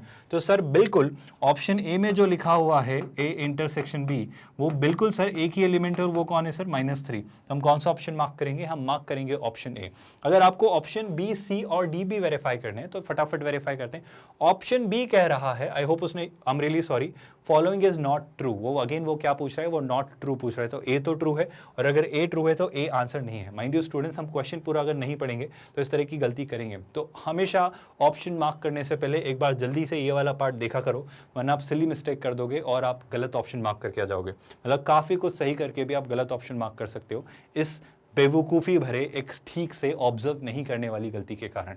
ऑप्शन बी देखते हैं स्टूडेंट्स, ऑप्शन बी में क्या लिखा है, बी माइनस ए। सर हम तो बी माइनस ए निकालते हैं फिर वेरीफाई कर लेंगे। अगर मैंने बी माइनस ए निकाला तो what will be B minus A students, option B हमें निकालना है, बी माइनस ए। अब हमारी डेफिनेशन क्या होती है सर, सर हमारी डेफिनेशन होती है बी माइनस ए मतलब सर बी में से बी और ए का इंटरसेक्शन हटा दो, सर बी में से बी और ए का इंटरसेक्शन हटा दो। What is B, sir B है आपका -3 से 5, और बी और ए का इंटरसेक्शन कितना है सर, वो है -3, तो वो कितना होगा, I hope you are realising, -3 से 5 के बीच में से अगर -3 हटा दिया तो क्या बचेगा, सर बचेगा, बहुत ध्यान से सुनिए, -3 से 5, बट इस बार -3 हट गया, तो b माइनस ए में b के सारे एलिमेंट्स बट b और a का कॉमन एलिमेंट हट जाएगा, तो ऑप्शन ए ही आपको ऑप्शन b की तरफ लीड करेगा, तो ये होगा -3 से 5। क्या ये भी बात उसने लिखी है सही, बिल्कुल सही, ऑप्शन बी भी सही है, मतलब ऑप्शन बी भी आंसर नहीं है, क्योंकि वो आपसे क्या पूछ रहा है, which of the following is not true, है ना, तो थोड़ा केयरफुल रहिए स्टूडेंट्स। ऑप्शन सी में उसने मेरे ख्याल से शायद गलती की होगी, एक बार देख लेते हैं, ए और बी का यूनियन आर है, ए और बी का यूनियन आर है। ऑप्शन सी में वो कह दे रहा है कि ए और बी का अगर आप यूनियन निकालें तो वो ऑल द रियल नंबर से, क्या ऐसा हो सकता है स्टूडेंट, सोच के बताइए, क्या मैं ए और बी को मिक्स कर दूं, मिला दूं, तो मुझे सारे रियल नंबर्स मिल जाएंगे। सर कोशिश करते हैं, मैं -इन्फिनिटी से चलना शुरू हुआ, किसको जब निकालना शुरू किया, ए और बी के यूनियन को, तो सर चला जा रहा हूँ चला जा रहा हूँ चला जा रहा हूँ, -3 पे भी नहीं रुका क्योंकि यहाँ पे नंबर है, यूनियन है तो यहाँ पे भी नहीं रुका, यहाँ पे भी है और यहाँ पे भी है। आपको बात समझ आई, सर कोई दिक्कत नहीं आई। मैं ऐसा क्यों कह रहा हूँ कोई दिक्कत नहीं है, क्योंकि सर -3 और 5 पे ये ब्रेक हो जा रहा था, पर उसको कंटिन्यू किसने कर दिया, उसको इसने कंटिन्यू कर दिया। सर 5 पे तो ये और ये नहीं है, चलेगा ना, बस कोई एक हो चलता है, मतलब या तो ये हो या ये हो या दोनों हो, तो आप समझ पा रहे हो, ये -3 तक था, फिर ये -3 से 5 तक था, भले ये 5 नहीं था पर फिर इसने 5 की कड़ी जोड़ दी ना, यहाँ पे तो 5 पे था, तो ये 5 से वापस इन्फिनिटी तक था, तो मैं बिल्कुल सर -इन्फिनिटी से +इन्फिनिटी तक रीड कर पाया ए यूनियन बी को। तो सर ऑप्शन सी शायद गलत हो सकता था बट गलत नहीं हो पाया, और ऑप्शन सी भी सही है, और अगर ऑप्शन सी भी सही है तो ऑप्शन सी भी आंसर नहीं होगा। क्या आपको बात समझ आ रही है, मतलब हमें गलत ढूंढना है। अगर मैं फिर से ऑप्शन डी वेरीफाई करूं तो बहुत ध्यान से सुनिए स्टूडेंट्स, ऑप्शन डी की तरफ हम बढ़ रहे हैं। ऑप्शन डी में लिखा हुआ है a माइनस बी, -इन्फिनिटी से -3, यूनियन 5 से इन्फिनिटी। ठीक है सर, निकालने की कोशिश करते हैं। अब हम निकालेंगे ऑप्शन डी और फिगर आउट करेंगे कि ऑप्शन डी में क्या दिया हुआ है। ऑप्शन डी में आपको तो इन शॉर्ट निकालना है a माइनस बी। अब सर a माइनस बी हमारे लिए क्या होता है, सर a में से b के साथ a वाला कॉमन हिस्सा हटा दो। a माइनस बी को आप क्या लिखते हो सर, a में से a और b का इंटरसेक्शन हटा देना है इसे। सर ए क्या है, सर ए ये पूरा है, -इन्फिनिटी से -3 और 5 से इन्फिनिटी, और इसमें से बी हटाना है, बी के साथ जो कॉमन है वो हटाना है, मतलब क्या हटा देना है सर 3। मतलब ए जो था वो -इन्फिनिटी से -3 को इंक्लूड करते हुए फिर 5 को इंक्लूड करते हुए इन्फिनिटी तक था, लेकिन सर -3 ए और बी में कॉमन है तो -3 हटा दो, बस इतनी सी तो बात करनी है। तो ए माइनस बी क्या होगा सर, ये होगा -इन्फिनिटी से -3 या फिर 5 से इन्फिनिटी। लेकिन सर 5 पे कौन सा ब्रैकेट लगाएंगे आप, क्या आपको रियलाइज हो रहा है स्टूडेंट्स, 5 पे अभी भी क्लोज ब्रैकेट ही लगेगा, 5 पे अभी भी क्लोज ब्रैकेट लगेगा, क्योंकि 5 कॉमन नहीं है दोनों में, 5 सिर्फ ए के पास है। देखो 5 ए के पास है, बी के पास नहीं है, तो 5 तो इंक्लूडेड होगा ना, क्योंकि ए माइनस बी कर रहे हो, तो ए के सारे elements except those which are common with B. I hope realise कर पा रहे हो। तो कुछ ऐसा सा मुझे ए माइनस बी दिखना चाहिए, लेकिन उसने गलती कर दी है ए माइनस बी में कि ए माइनस बी काफी हद तक सही आंसर होता अगर वो यहाँ पे वो क्लोज्ड ब्रैकेट यूज कर लेता। क्या आपको बात समझ आई?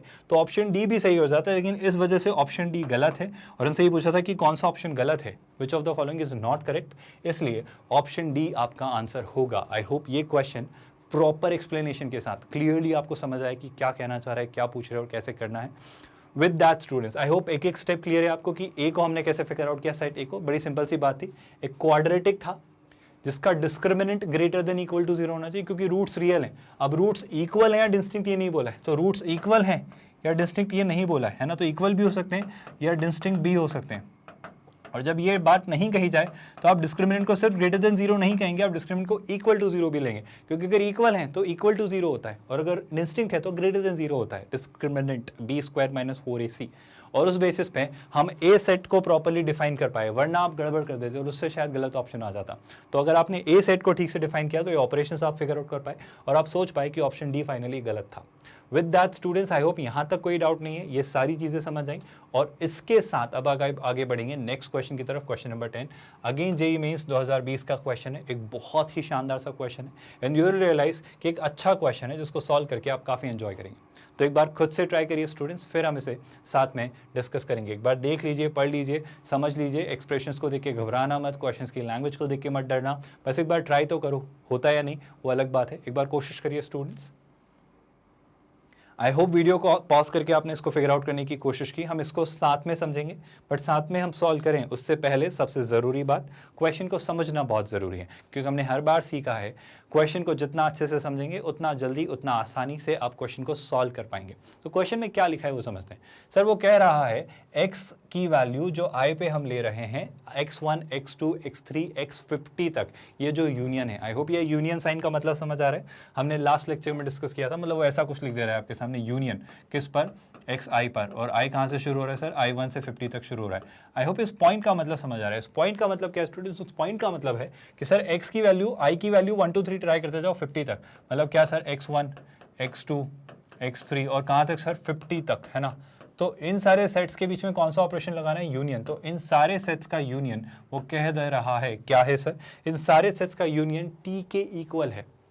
और वही बात y के लिए भी ट्रू है, y में j ले रहा है, वो j की वैल्यू 1 से n तक ले रहा है, मतलब ये जो एलिमेंट हैं स्टूडेंट्स, ये जो सारे एलिमेंट्स हैं, यही वैल्यूज, ये जो सारा यूनियन है, यही यूनियन y का कौन सा वाला यूनियन स्टूडेंट्स, y का भी वही i की वैल्यू ले लो 1, y ले लो, और i की वैल्यू कहाँ तक जा रही है सर, ये 50 तक नहीं जा रही है, ये किसी एक नंबर तक जा रही है, ये किसी नंबर लेट्स से n तक जा रही है। तो यहाँ पर क्या हो रहा है सर, यहाँ पर आप ले रहे हो y1, फिर y1 का यूनियन ले रहे हो y2 के साथ, फिर y2 का यूनियन ले रहे हो y3 के साथ, ऐसा करते करते किसी ना किसी yn, मतलब कौन सा yn मुझे नहीं पता, मतलब यहाँ लिखा होता 40 तो y40, यहाँ लिखा होता 70 तो y70, ऐसा कहीं तक जा रहा है। और इन सारे नंबर्स का यूनियन भी किसके इक्वल है, एक t के इक्वल है, मतलब एक सेट है t।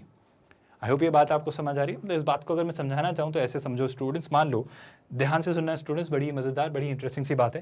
मैं इसको एक अलग सिनेरियो, एक अलग पर्सपेक्टिव से आपको क्लियर करने की कोशिश करता हूँ। मान लो ये आपका ओवरऑल टी सेट है ना, ये आपका ओवरऑल टी सेट है स्टूडेंट्स, है ना, ये आपका टी सेट है ना। इस टी सेट के पास कुछ एलिमेंट्स हैं, है ना, इस टी सेट के पास कुछ एलिमेंट्स हैं, बहुत सारे एलिमेंट्स हो सकते हैं, जैसे ये कुछ एलिमेंट्स हैं, है ना, और ये एलिमेंट लेट से सेट ए को बिलोंग करते हैं, है ना। आई होप ये बात आपको समझ आ रही है। सिमिलरली एक और, मतलब इस सेट ए को, बजाय मैं इसके और डिटेल में जाता हूँ, मैं थोड़ा और इसको कॉम्प्रहेंसिव बनाता हूँ, इसको थोड़ा और अंडरस्टैंडेबल बनाता हूँ। ध्यान से सुनना स्टूडेंट्स, मान लो सेट टी के करस्पॉन्डिंग ही समझाता हूँ। ये आपका सेट टी है ना। सेट टी के पास बहुत सारे एलिमेंट्स है, सेट टी के पास एलिमेंट्स हैं जैसे कि काफ़ी सारे एलिमेंट्स हैं ना, उन एलिमेंट्स को मैं कुछ भी कह देता हूँ, जैसे मैं कहता हूँ A B C D E, ऐसे कुछ 6 एलिमेंट्स के बेसिस पे समझाता हूँ ताकि आप समझ पाए। अब सेट टी के पास ये जो एलिमेंट्स है ना, इनका मैंने डिस्ट्रीब्यूशन किया, मैंने कुछ सेट लिए x के, है ना, तो मैंने एक सेट ले लिया लेट्स से x1, एक सेट ले लिया x2, है ना, एक सेट ले लिया x3, है ना। तो मैंने किया सर a और c x1 को अलॉट कर दिए, सर मैंने b और e x2 को अलॉट कर दिए, और मैंने d और f x3 को अलॉट कर दिए। आई होप आपको बात समझ आ रही है। सिमिलरली सर मैंने एक सेट और बनाया, लेट्स से मैंने एक और सेट बनाया, कौन सा, y सेट बनाया। ऐसे जैसे x1 x2 x3 है, ऐसा मैंने y के भी सेट बनाए, मैंने बना लिया लेट्स से y1, फिर मैंने बनाया y2, फिर मैंने बनाया क्या, y3, है ना, ऐसे अलग अलग सेट बना लिए। बट इस बार क्या किया, इस बार मैंने ये किया सर कि यही जो t के एलिमेंट्स है, जैसे कि c और d मैंने y1 को अलॉट कर दिया, है ना। जैसे कि लेट्स से मैंने सर a, मतलब ऐसा ज़रूरी नहीं 3 ही हो, ऐसा एक और हो सकता था, लेट्स से y4, मैंने f जो है वो y4 को अलॉट कर दिया, मैंने जो b है वो y3 को अलॉट कर दिया, और लेट्स से e जो है वो भी हमने y4 को अलॉट कर दिया। तो इस तरीके से वही t के सारे एलिमेंट्स मैंने इनको भी अलॉट कर दिया। तो आपको समझ आ रहा है स्टूडेंट्स, अगर मैं x1 के सारे एलिमेंट्स का यूनियन लेता हूँ, मतलब जैसे x1, x2 और x3, जो x के सारे पॉसिबल हमारे सेट्स हैं, है ना, इन सब का अगर मैं यूनियन लेता हूँ, मतलब x1, x2 और x3, इन सब का अगर आपने यूनियन लिया होता है students, I am really sorry, अगर आपने ये यूनियन लिया होता x1 union x2 union x3, तो सर ये यूनियन जो है इसमें सब एलिमेंट्स आ गए। अब देखो x1 में है a और b, x2 में है b और e, और x3 में कौन है d और f। और सर कुछ कॉमन भी हो सकते हैं, ज़रूरी नहीं है, मतलब अगर सर ऐसा है तो ऐसा भी हो सकता था, इसकी चिंता मत करो आप कि सर x1 में अगर a है तो हो सकता है वो x2 में भी होता है ना, जैसे x3 में अगर d है तो हो सकता है वो x1 में भी होता, ऐसा भी हो सकता था, कोई फर्क नहीं पड़ रहा, मतलब कुछ एलिमेंट्स कॉमन भी हो सकते थे। जैसे y में सर y4 के पास जैसे e है तो जरूरी नहीं वो e y4 के पास है, वो y2 के पास भी हो सकता था। सर ऐसा जरूरी नहीं है कि b सिर्फ y3 के पास है, हो सकता है y1 ने भी b को ले लिया होता। बट आप ओवरऑल सोचो, जब आप x1 x2 और x3 का यूनियन लोगे तो a b c d e f किसी ना किसी के पास तो थे ना, तो x1 x2 और x3 का जो यूनियन आएगा वो कौन आएगा, a b C D E N F। I hope बात समझ आ रही है। और सर कहना है यही यूनियन इनके भी इक्वल होगा, क्योंकि यही सारे एलिमेंट्स मैंने y1 y2 y3 y4 इनको भी तो डिस्ट्रीब्यूट कर रखे हैं, तो अगर इन सबको भी डिस्ट्रीब्यूट कर रखे हैं तो ये यूनियन y1 y2 y3 और y4 के भी इक्वल होगा। और ये पूरी चीज़ें किसके इक्वल है, ये पूरी चीज़ें सेट T के इक्वल हैं। आई होप आपको मेरी बात समझ आ रही है जो मैं कहना चाह रहा हूँ। बस अगर इस पिक्चर को, इस डायग्राम को, इस सिनेरियो को अगर आप समझ पा रहे हो तो वापस इस क्वेश्चन पर आओ जो आप ट्राई करना चाह रहे थे स्टूडेंट्स। इस क्वेश्चन को समझो, बहुत ही शानदार सा बेहतरीन सा क्वेश्चन है जो आपको काफ़ी चीज़ें समझाएगा। वो कह रहा है सर ऐसे x के 50 सेट्स हैं, x1 x2 x3 x4, और इसे इन 50 सेट्स का जो यूनियन है वो किसी t सेट के इक्वल है, मतलब t सेट में एलिमेंट्स होंगे, उन सारे एलिमेंट्स को मैंने x1 x2 x3 x4 ऐसे x50 तक डिस्ट्रीब्यूट कर रखा है।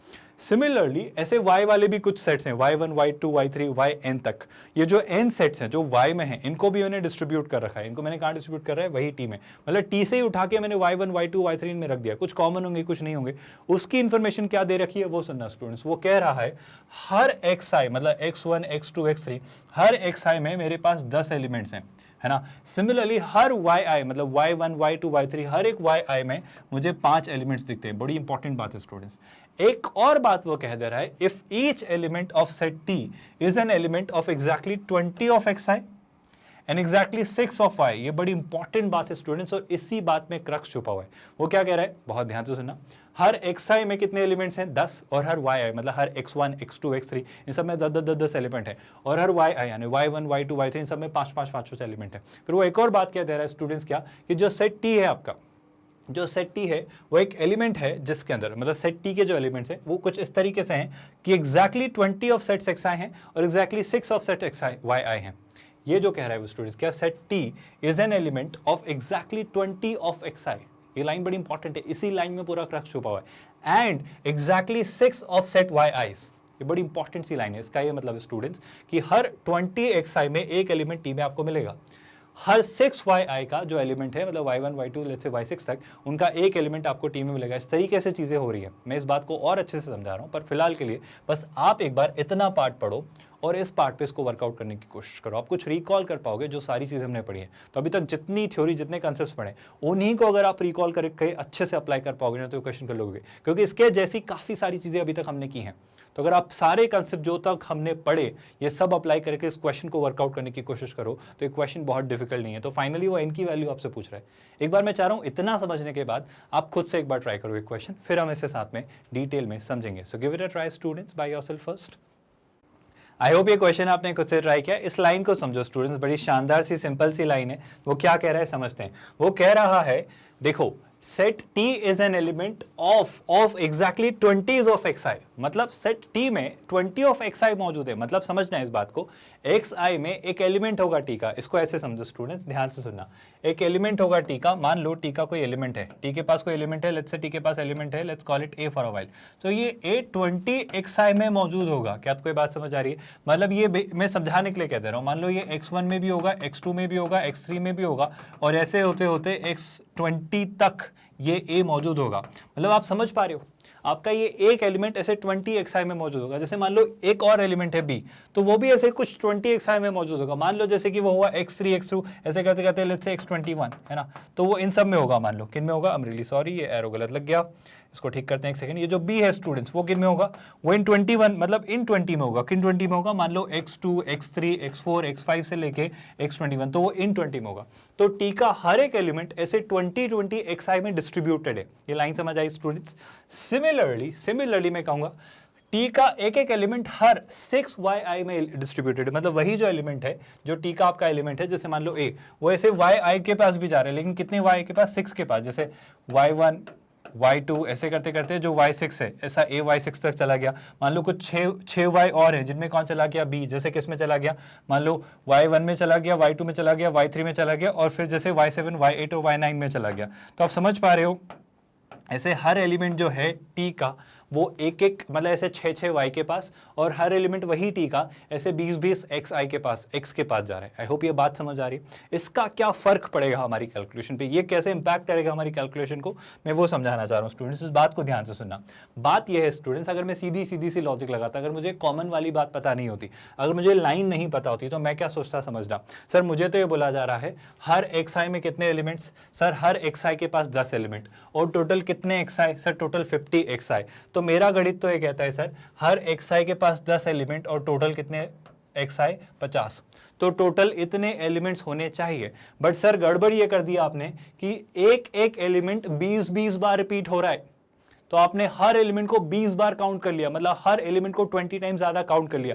तो should you not divide your answer by 20, क्योंकि सर 10 into 50 बेशक आप करें, लेकिन ये तब करें जब कुछ भी कॉमन ना हो। लेकिन आप देखो ध्यान से, आपने गड़बड़ क्या कर दी, आपका हर एक एलिमेंट 20 x के पास है, तो जो ये आपने यहां से गिना, यहां से गिना, यहां से गिना, यहां से गिना, वो 20 बार काउंट हो गया, पर ये तो एक ही बार था ना।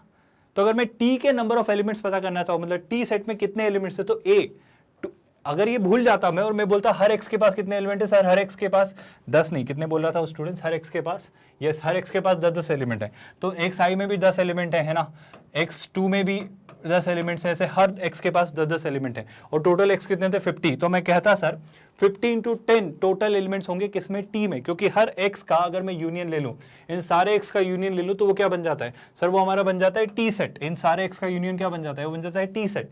लेकिन एक छोटी सी गड़बड़ हो गई सर, क्या कि सर हर एलिमेंट एक्चुअली 20 x के पास मौजूद है। तो अगर आपने a को काउंट किया यहां से 10 into 50 करके, ऐसे सारे एलिमेंट्स काउंट किए, तो आपने हर एक एलिमेंट को 20 बार काउंट कर लिया है। तो should you not divide your calculation bye 20, क्योंकि हर एलिमेंट 20 बार काउंट हो गया, तो आपको 20 से डिवाइड करना पड़ेगा। यही सेम बात, ये किसके एलिमेंट्स है स्टूडेंट्स, ये एलिमेंट है number of elements in T. तो टी सेट के अंदर जो एलिमेंट्स है वो डेटा है। सर अगर मैं y के पर्सपेक्टिव से देखूं, तो सर y के पर्सपेक्टिव से तो ये कह रहा है वो हर y के पास 6 एलिमेंट्स है, I am really sorry, her y के पास 5 एलिमेंट्स हैं, और टोटल कितने y हैं सर, टोटल n y हैं। क्या लाइन समझ आ रही है आपको, सर टोटल n y हैं। अगर मैं टोटल n y देख रहा हूं, तो टोटल n y हैं, और हर y के पास 6 एलिमेंट्स हैं स्टूडेंट्स। और अगर हर y के पास 6 एलिमेंट्स हैं, तो क्या कंक्लूड करेंगे, सोच के बताइए। क्या आप सोच पा रहे हो कि यहां पे हम किस नंबर से इसको डिवाइड करेंगे, स्टूडेंट सोच के देखो। यहां पर वो ये कह रहा है कि हर टी का एक एक एलिमेंट एग्जैक्टली 6y के पास मौजूद है, मतलब एक एक 6 के पास जा रहा है। मतलब सर वापस अगर आप काउंटिंग कर रहे थे, तो आपने काउंटिंग में क्या गड़बड़ करी सर, इस बार आपने हर उसको, मतलब टोटल n अगर y है, और अगर हर y में टोटल 5 एलिमेंट है, तो 5 into n एलिमेंट्स होने चाहिए थे। बट कायदे से आप देखो, आपने हर एक एलिमेंट को 6 बार काउंट कर लिया है, क्योंकि सर वो एलिमेंट ऐसे 6y के पास मौजूद है। तो टेक्निकली या लॉजिकली आपको इस कैलकुलेशन को, आई एम रियली सॉरी, एक बार फिर से देखो स्टूडेंट्स, ये हर 5 एलिमेंट के पास है, तो इसको 6 के बजाय मैं किससे मल्टीप्लाई करूंगा स्टूडेंट्स, 5 से।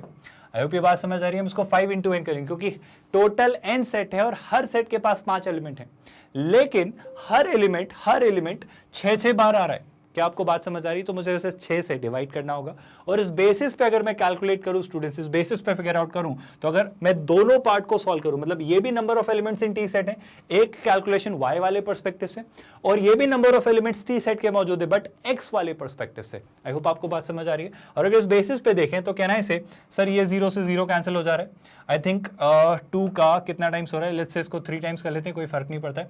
2 का लेट्स से ये 3 टाइम्स कर लेते हैं, ज्यादा आसान हो जाएगी कैलकुलेशन, मुझे ऐसा पर्सनली लग रहा है। और ये 2 का हो जा रहा है कितना, 3 टाइम्स, और ये 5 का कितना हो जा रहा है सर, ये हो जा रहा है 10 टाइम्स। तो 3 into 10 कितना होता है 30, तो n की वैल्यू कितनी आएगी 30।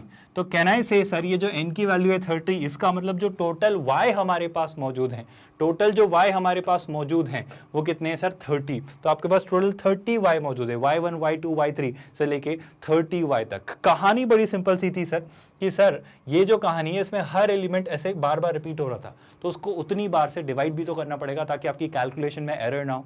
बस इसी बात को आधार पे रख के हमने एक क्वेश्चन सॉल्व किया। अभी तक हमने सेट्स के बारे में काफी सारे क्वेश्चन डिस्कस किए सर, हम अब और रिलेशंस और फंक्शंस पर भी लाएंगे, मतलब जेईई मेंस के पर्सपेक्टिव से अभी रिलेशंस और फंक्शंस पे और भी क्वेश्चंस आना बाकी हैं, और फिर हम ग्रेजुअली शिफ्ट होंगे जेईई एडवांस में, जहां पे जेईई एडवांस के हम सेट्स, रिलेशन और फंक्शन के क्वेश्चंस डिस्कस करेंगे। बट फिलहाल कहानी कंटिन्यूड रहेगी स्टूडेंट्स, जेईई मेंस के पर्सपेक्टिव से सेट्स, रिलेशन और फंक्शन हम कंटिन्यू करेंगे। But before I culminate today's lecture students, क्या आपको पता है www.magnetbrains.com वेबसाइट पर आपको पूरा का पूरा कोर्स, पूरा प्रोग्राम, पूरा पैकेज फ्री ऑफ कॉस्ट मिलता है। मतलब ऑलमोस्ट हर सेक्टर, हर सेगमेंट में आप फ्री ऑफ कॉस्ट 100% फ्री, बिना कोई सब्सक्रिप्शन, बिना कोई हिडन चार्ज, कोई ऐसा पेड वर्जन, पेड मॉड्यूल नहीं है, सब कुछ 100% free quality online education almost हर सेक्टर, मतलब K से 12 तक, किंडरगार्टन से 12th स्टैंडर्ड तक, आपके सारे Hindi medium, IIT JEE, competitive exam जैसे NTSE, ओलंपियाड, गवर्नमेंट एग्जाम, हर तरह की ऑलमोस्ट एक एग्जाम, या फिर आप बात करें जैसे IIT JEE, NTSE या नीट, इन सारी एग्जाम्स ऑलमोस्ट हर अलग अलग सेक्टर, हर अलग अलग सेगमेंट में मैग्नेट ब्रेन्स आपको free of cost online education provide करता है। पूरे के पूरे प्रोग्राम, पूरे के पूरे पैकेजेस, कंप्लीट कोर्सेज फ्री में क्वालिटी एजुकेशन आपको मिलता है हमारे प्लेटफॉर्म www.magnetbrains.com के through. Apart from that students, हमारा यूट्यूब चैनल भी है Magnet Brains IIT JEE NEET, वहां पर भी यही के ही सारे लेक्चर्स आप एज इट इज एक्सेस कर सकते हैं। जैसे आप वेबसाइट पर जाएंगे तो आप सारे कोर्सेज एक्सप्लोर करेंगे जो भी आप देखना चाहें। फॉर एग्जांपल अगर आप IIT JEE पर क्लिक करते हैं तो आप सारे सब्जेक्ट्स देख सकते हैं, maths, physics, chemistry. For example अगर आपको मैथ्स के लेक्चर्स देखना है तो वॉच नाउ पर आप क्लिक करेंगे, और वॉच नाउ पर क्लिक करते ही आपको नजर आएंगे स्टूडेंट्स ये सारे प्रोग्राम्स, ये सारे कोर्सेज, जहां पर आपको क्या दिखेंगे, सब्जेक्ट वाइज, सब्जेक्ट में चैप्टर वाइज, एक एक टॉपिक वाइज एक एक लेक्चर अरेंज, DPP, PDF, सब कुछ, PYQ, प्रैक्टिस क्वेश्चन, सब कुछ, सारे लेक्चर्स आपको अरेंज दिखेंगे, सिस्टमैटिकली ऑर्गेनाइज दिखेंगे। और आप जिस भी लेक्चर को देखना चाहें उस पर वॉच नाउ पे क्लिक करिए, वो लेक्चर यहीं free of cost buffer free mode में आप फुल स्क्रीन पे देख सकते हैं। बाय द वे यही की सारी चीजें सेम हमारे यूट्यूब चैनल पर भी रेप्लिकेट होती है, Magnet Brains IIT JEE NEET. उस चैनल पर भी आप सारी चीजें आसानी से एक्सेस कर सकते हैं, वहां पर और भी वीडियोस मिलेंगे, काफी कुछ मिलेगा, सब कुछ प्रॉपर्ली वहां भी प्लेलिस्ट में अरेंज्ड होगा। आई एम वेरी श्योर कि इन वीडियो से आप काफ़ी ज़्यादा कुछ सीख रहे हैं, आपको ये वीडियोस बहुत पसंद आ रहे हैं, और इन वीडियोस को आप ज़रूर लाइक कर रहे होंगे ताकि हम अप्रिशिएटेड और एक्नॉलेज्ड फील करें, और आपके लिए हम हमेशा काम करते रहें उसी शिद्दत, मेहनत, लगन के साथ। अलॉन्ग विद दैट स्टूडेंट्स, हमेशा याद रखिए कि इस चैनल पर अगर आपको अपडेटेड रहना है, नोटिफाइड रहना है, हर एक नई एक्टिविटी जो हो रही है या कोई भी वीडियो नया रिलीज हो रहा है, आपको पता चलता रहे कि हर कोई नई चीज़ जो आपको हो रही है उससे आप अप्राइज्ड रहें, तो हमेशा इस चैनल को सब्सक्राइब करके रखिए ताकि आपको हर नई चीज़, हर गतिविधि पता चलती रहे। नॉट जस्ट दैट स्टूडेंट्स, चूंकि एक 100% free quality online education platform है, ये काफ़ी सारे स्टूडेंट्स की हर अलग अलग डोमेन, हर अलग क्षेत्र, हर अलग सेक्टर में मदद कर सकता है। तो कोशिश करिए हमारे साथ इसे ज़्यादा से ज़्यादा लोगों तक पहुंचाने में, इन चैनल्स को, इन वीडियोस को, इन लेक्चर्स को शेयर करके, ताकि वो भी इन सारे कोर्सेज और इन प्रोग्राम से फ्री ऑफ कॉस्ट फ़ायदा उठा पाएँ और अपनी लाइफ बेहतर बना पाएँ और इन चीज़ों को सीख पाएँ। With that students, we are calling it a day. Thank you so much.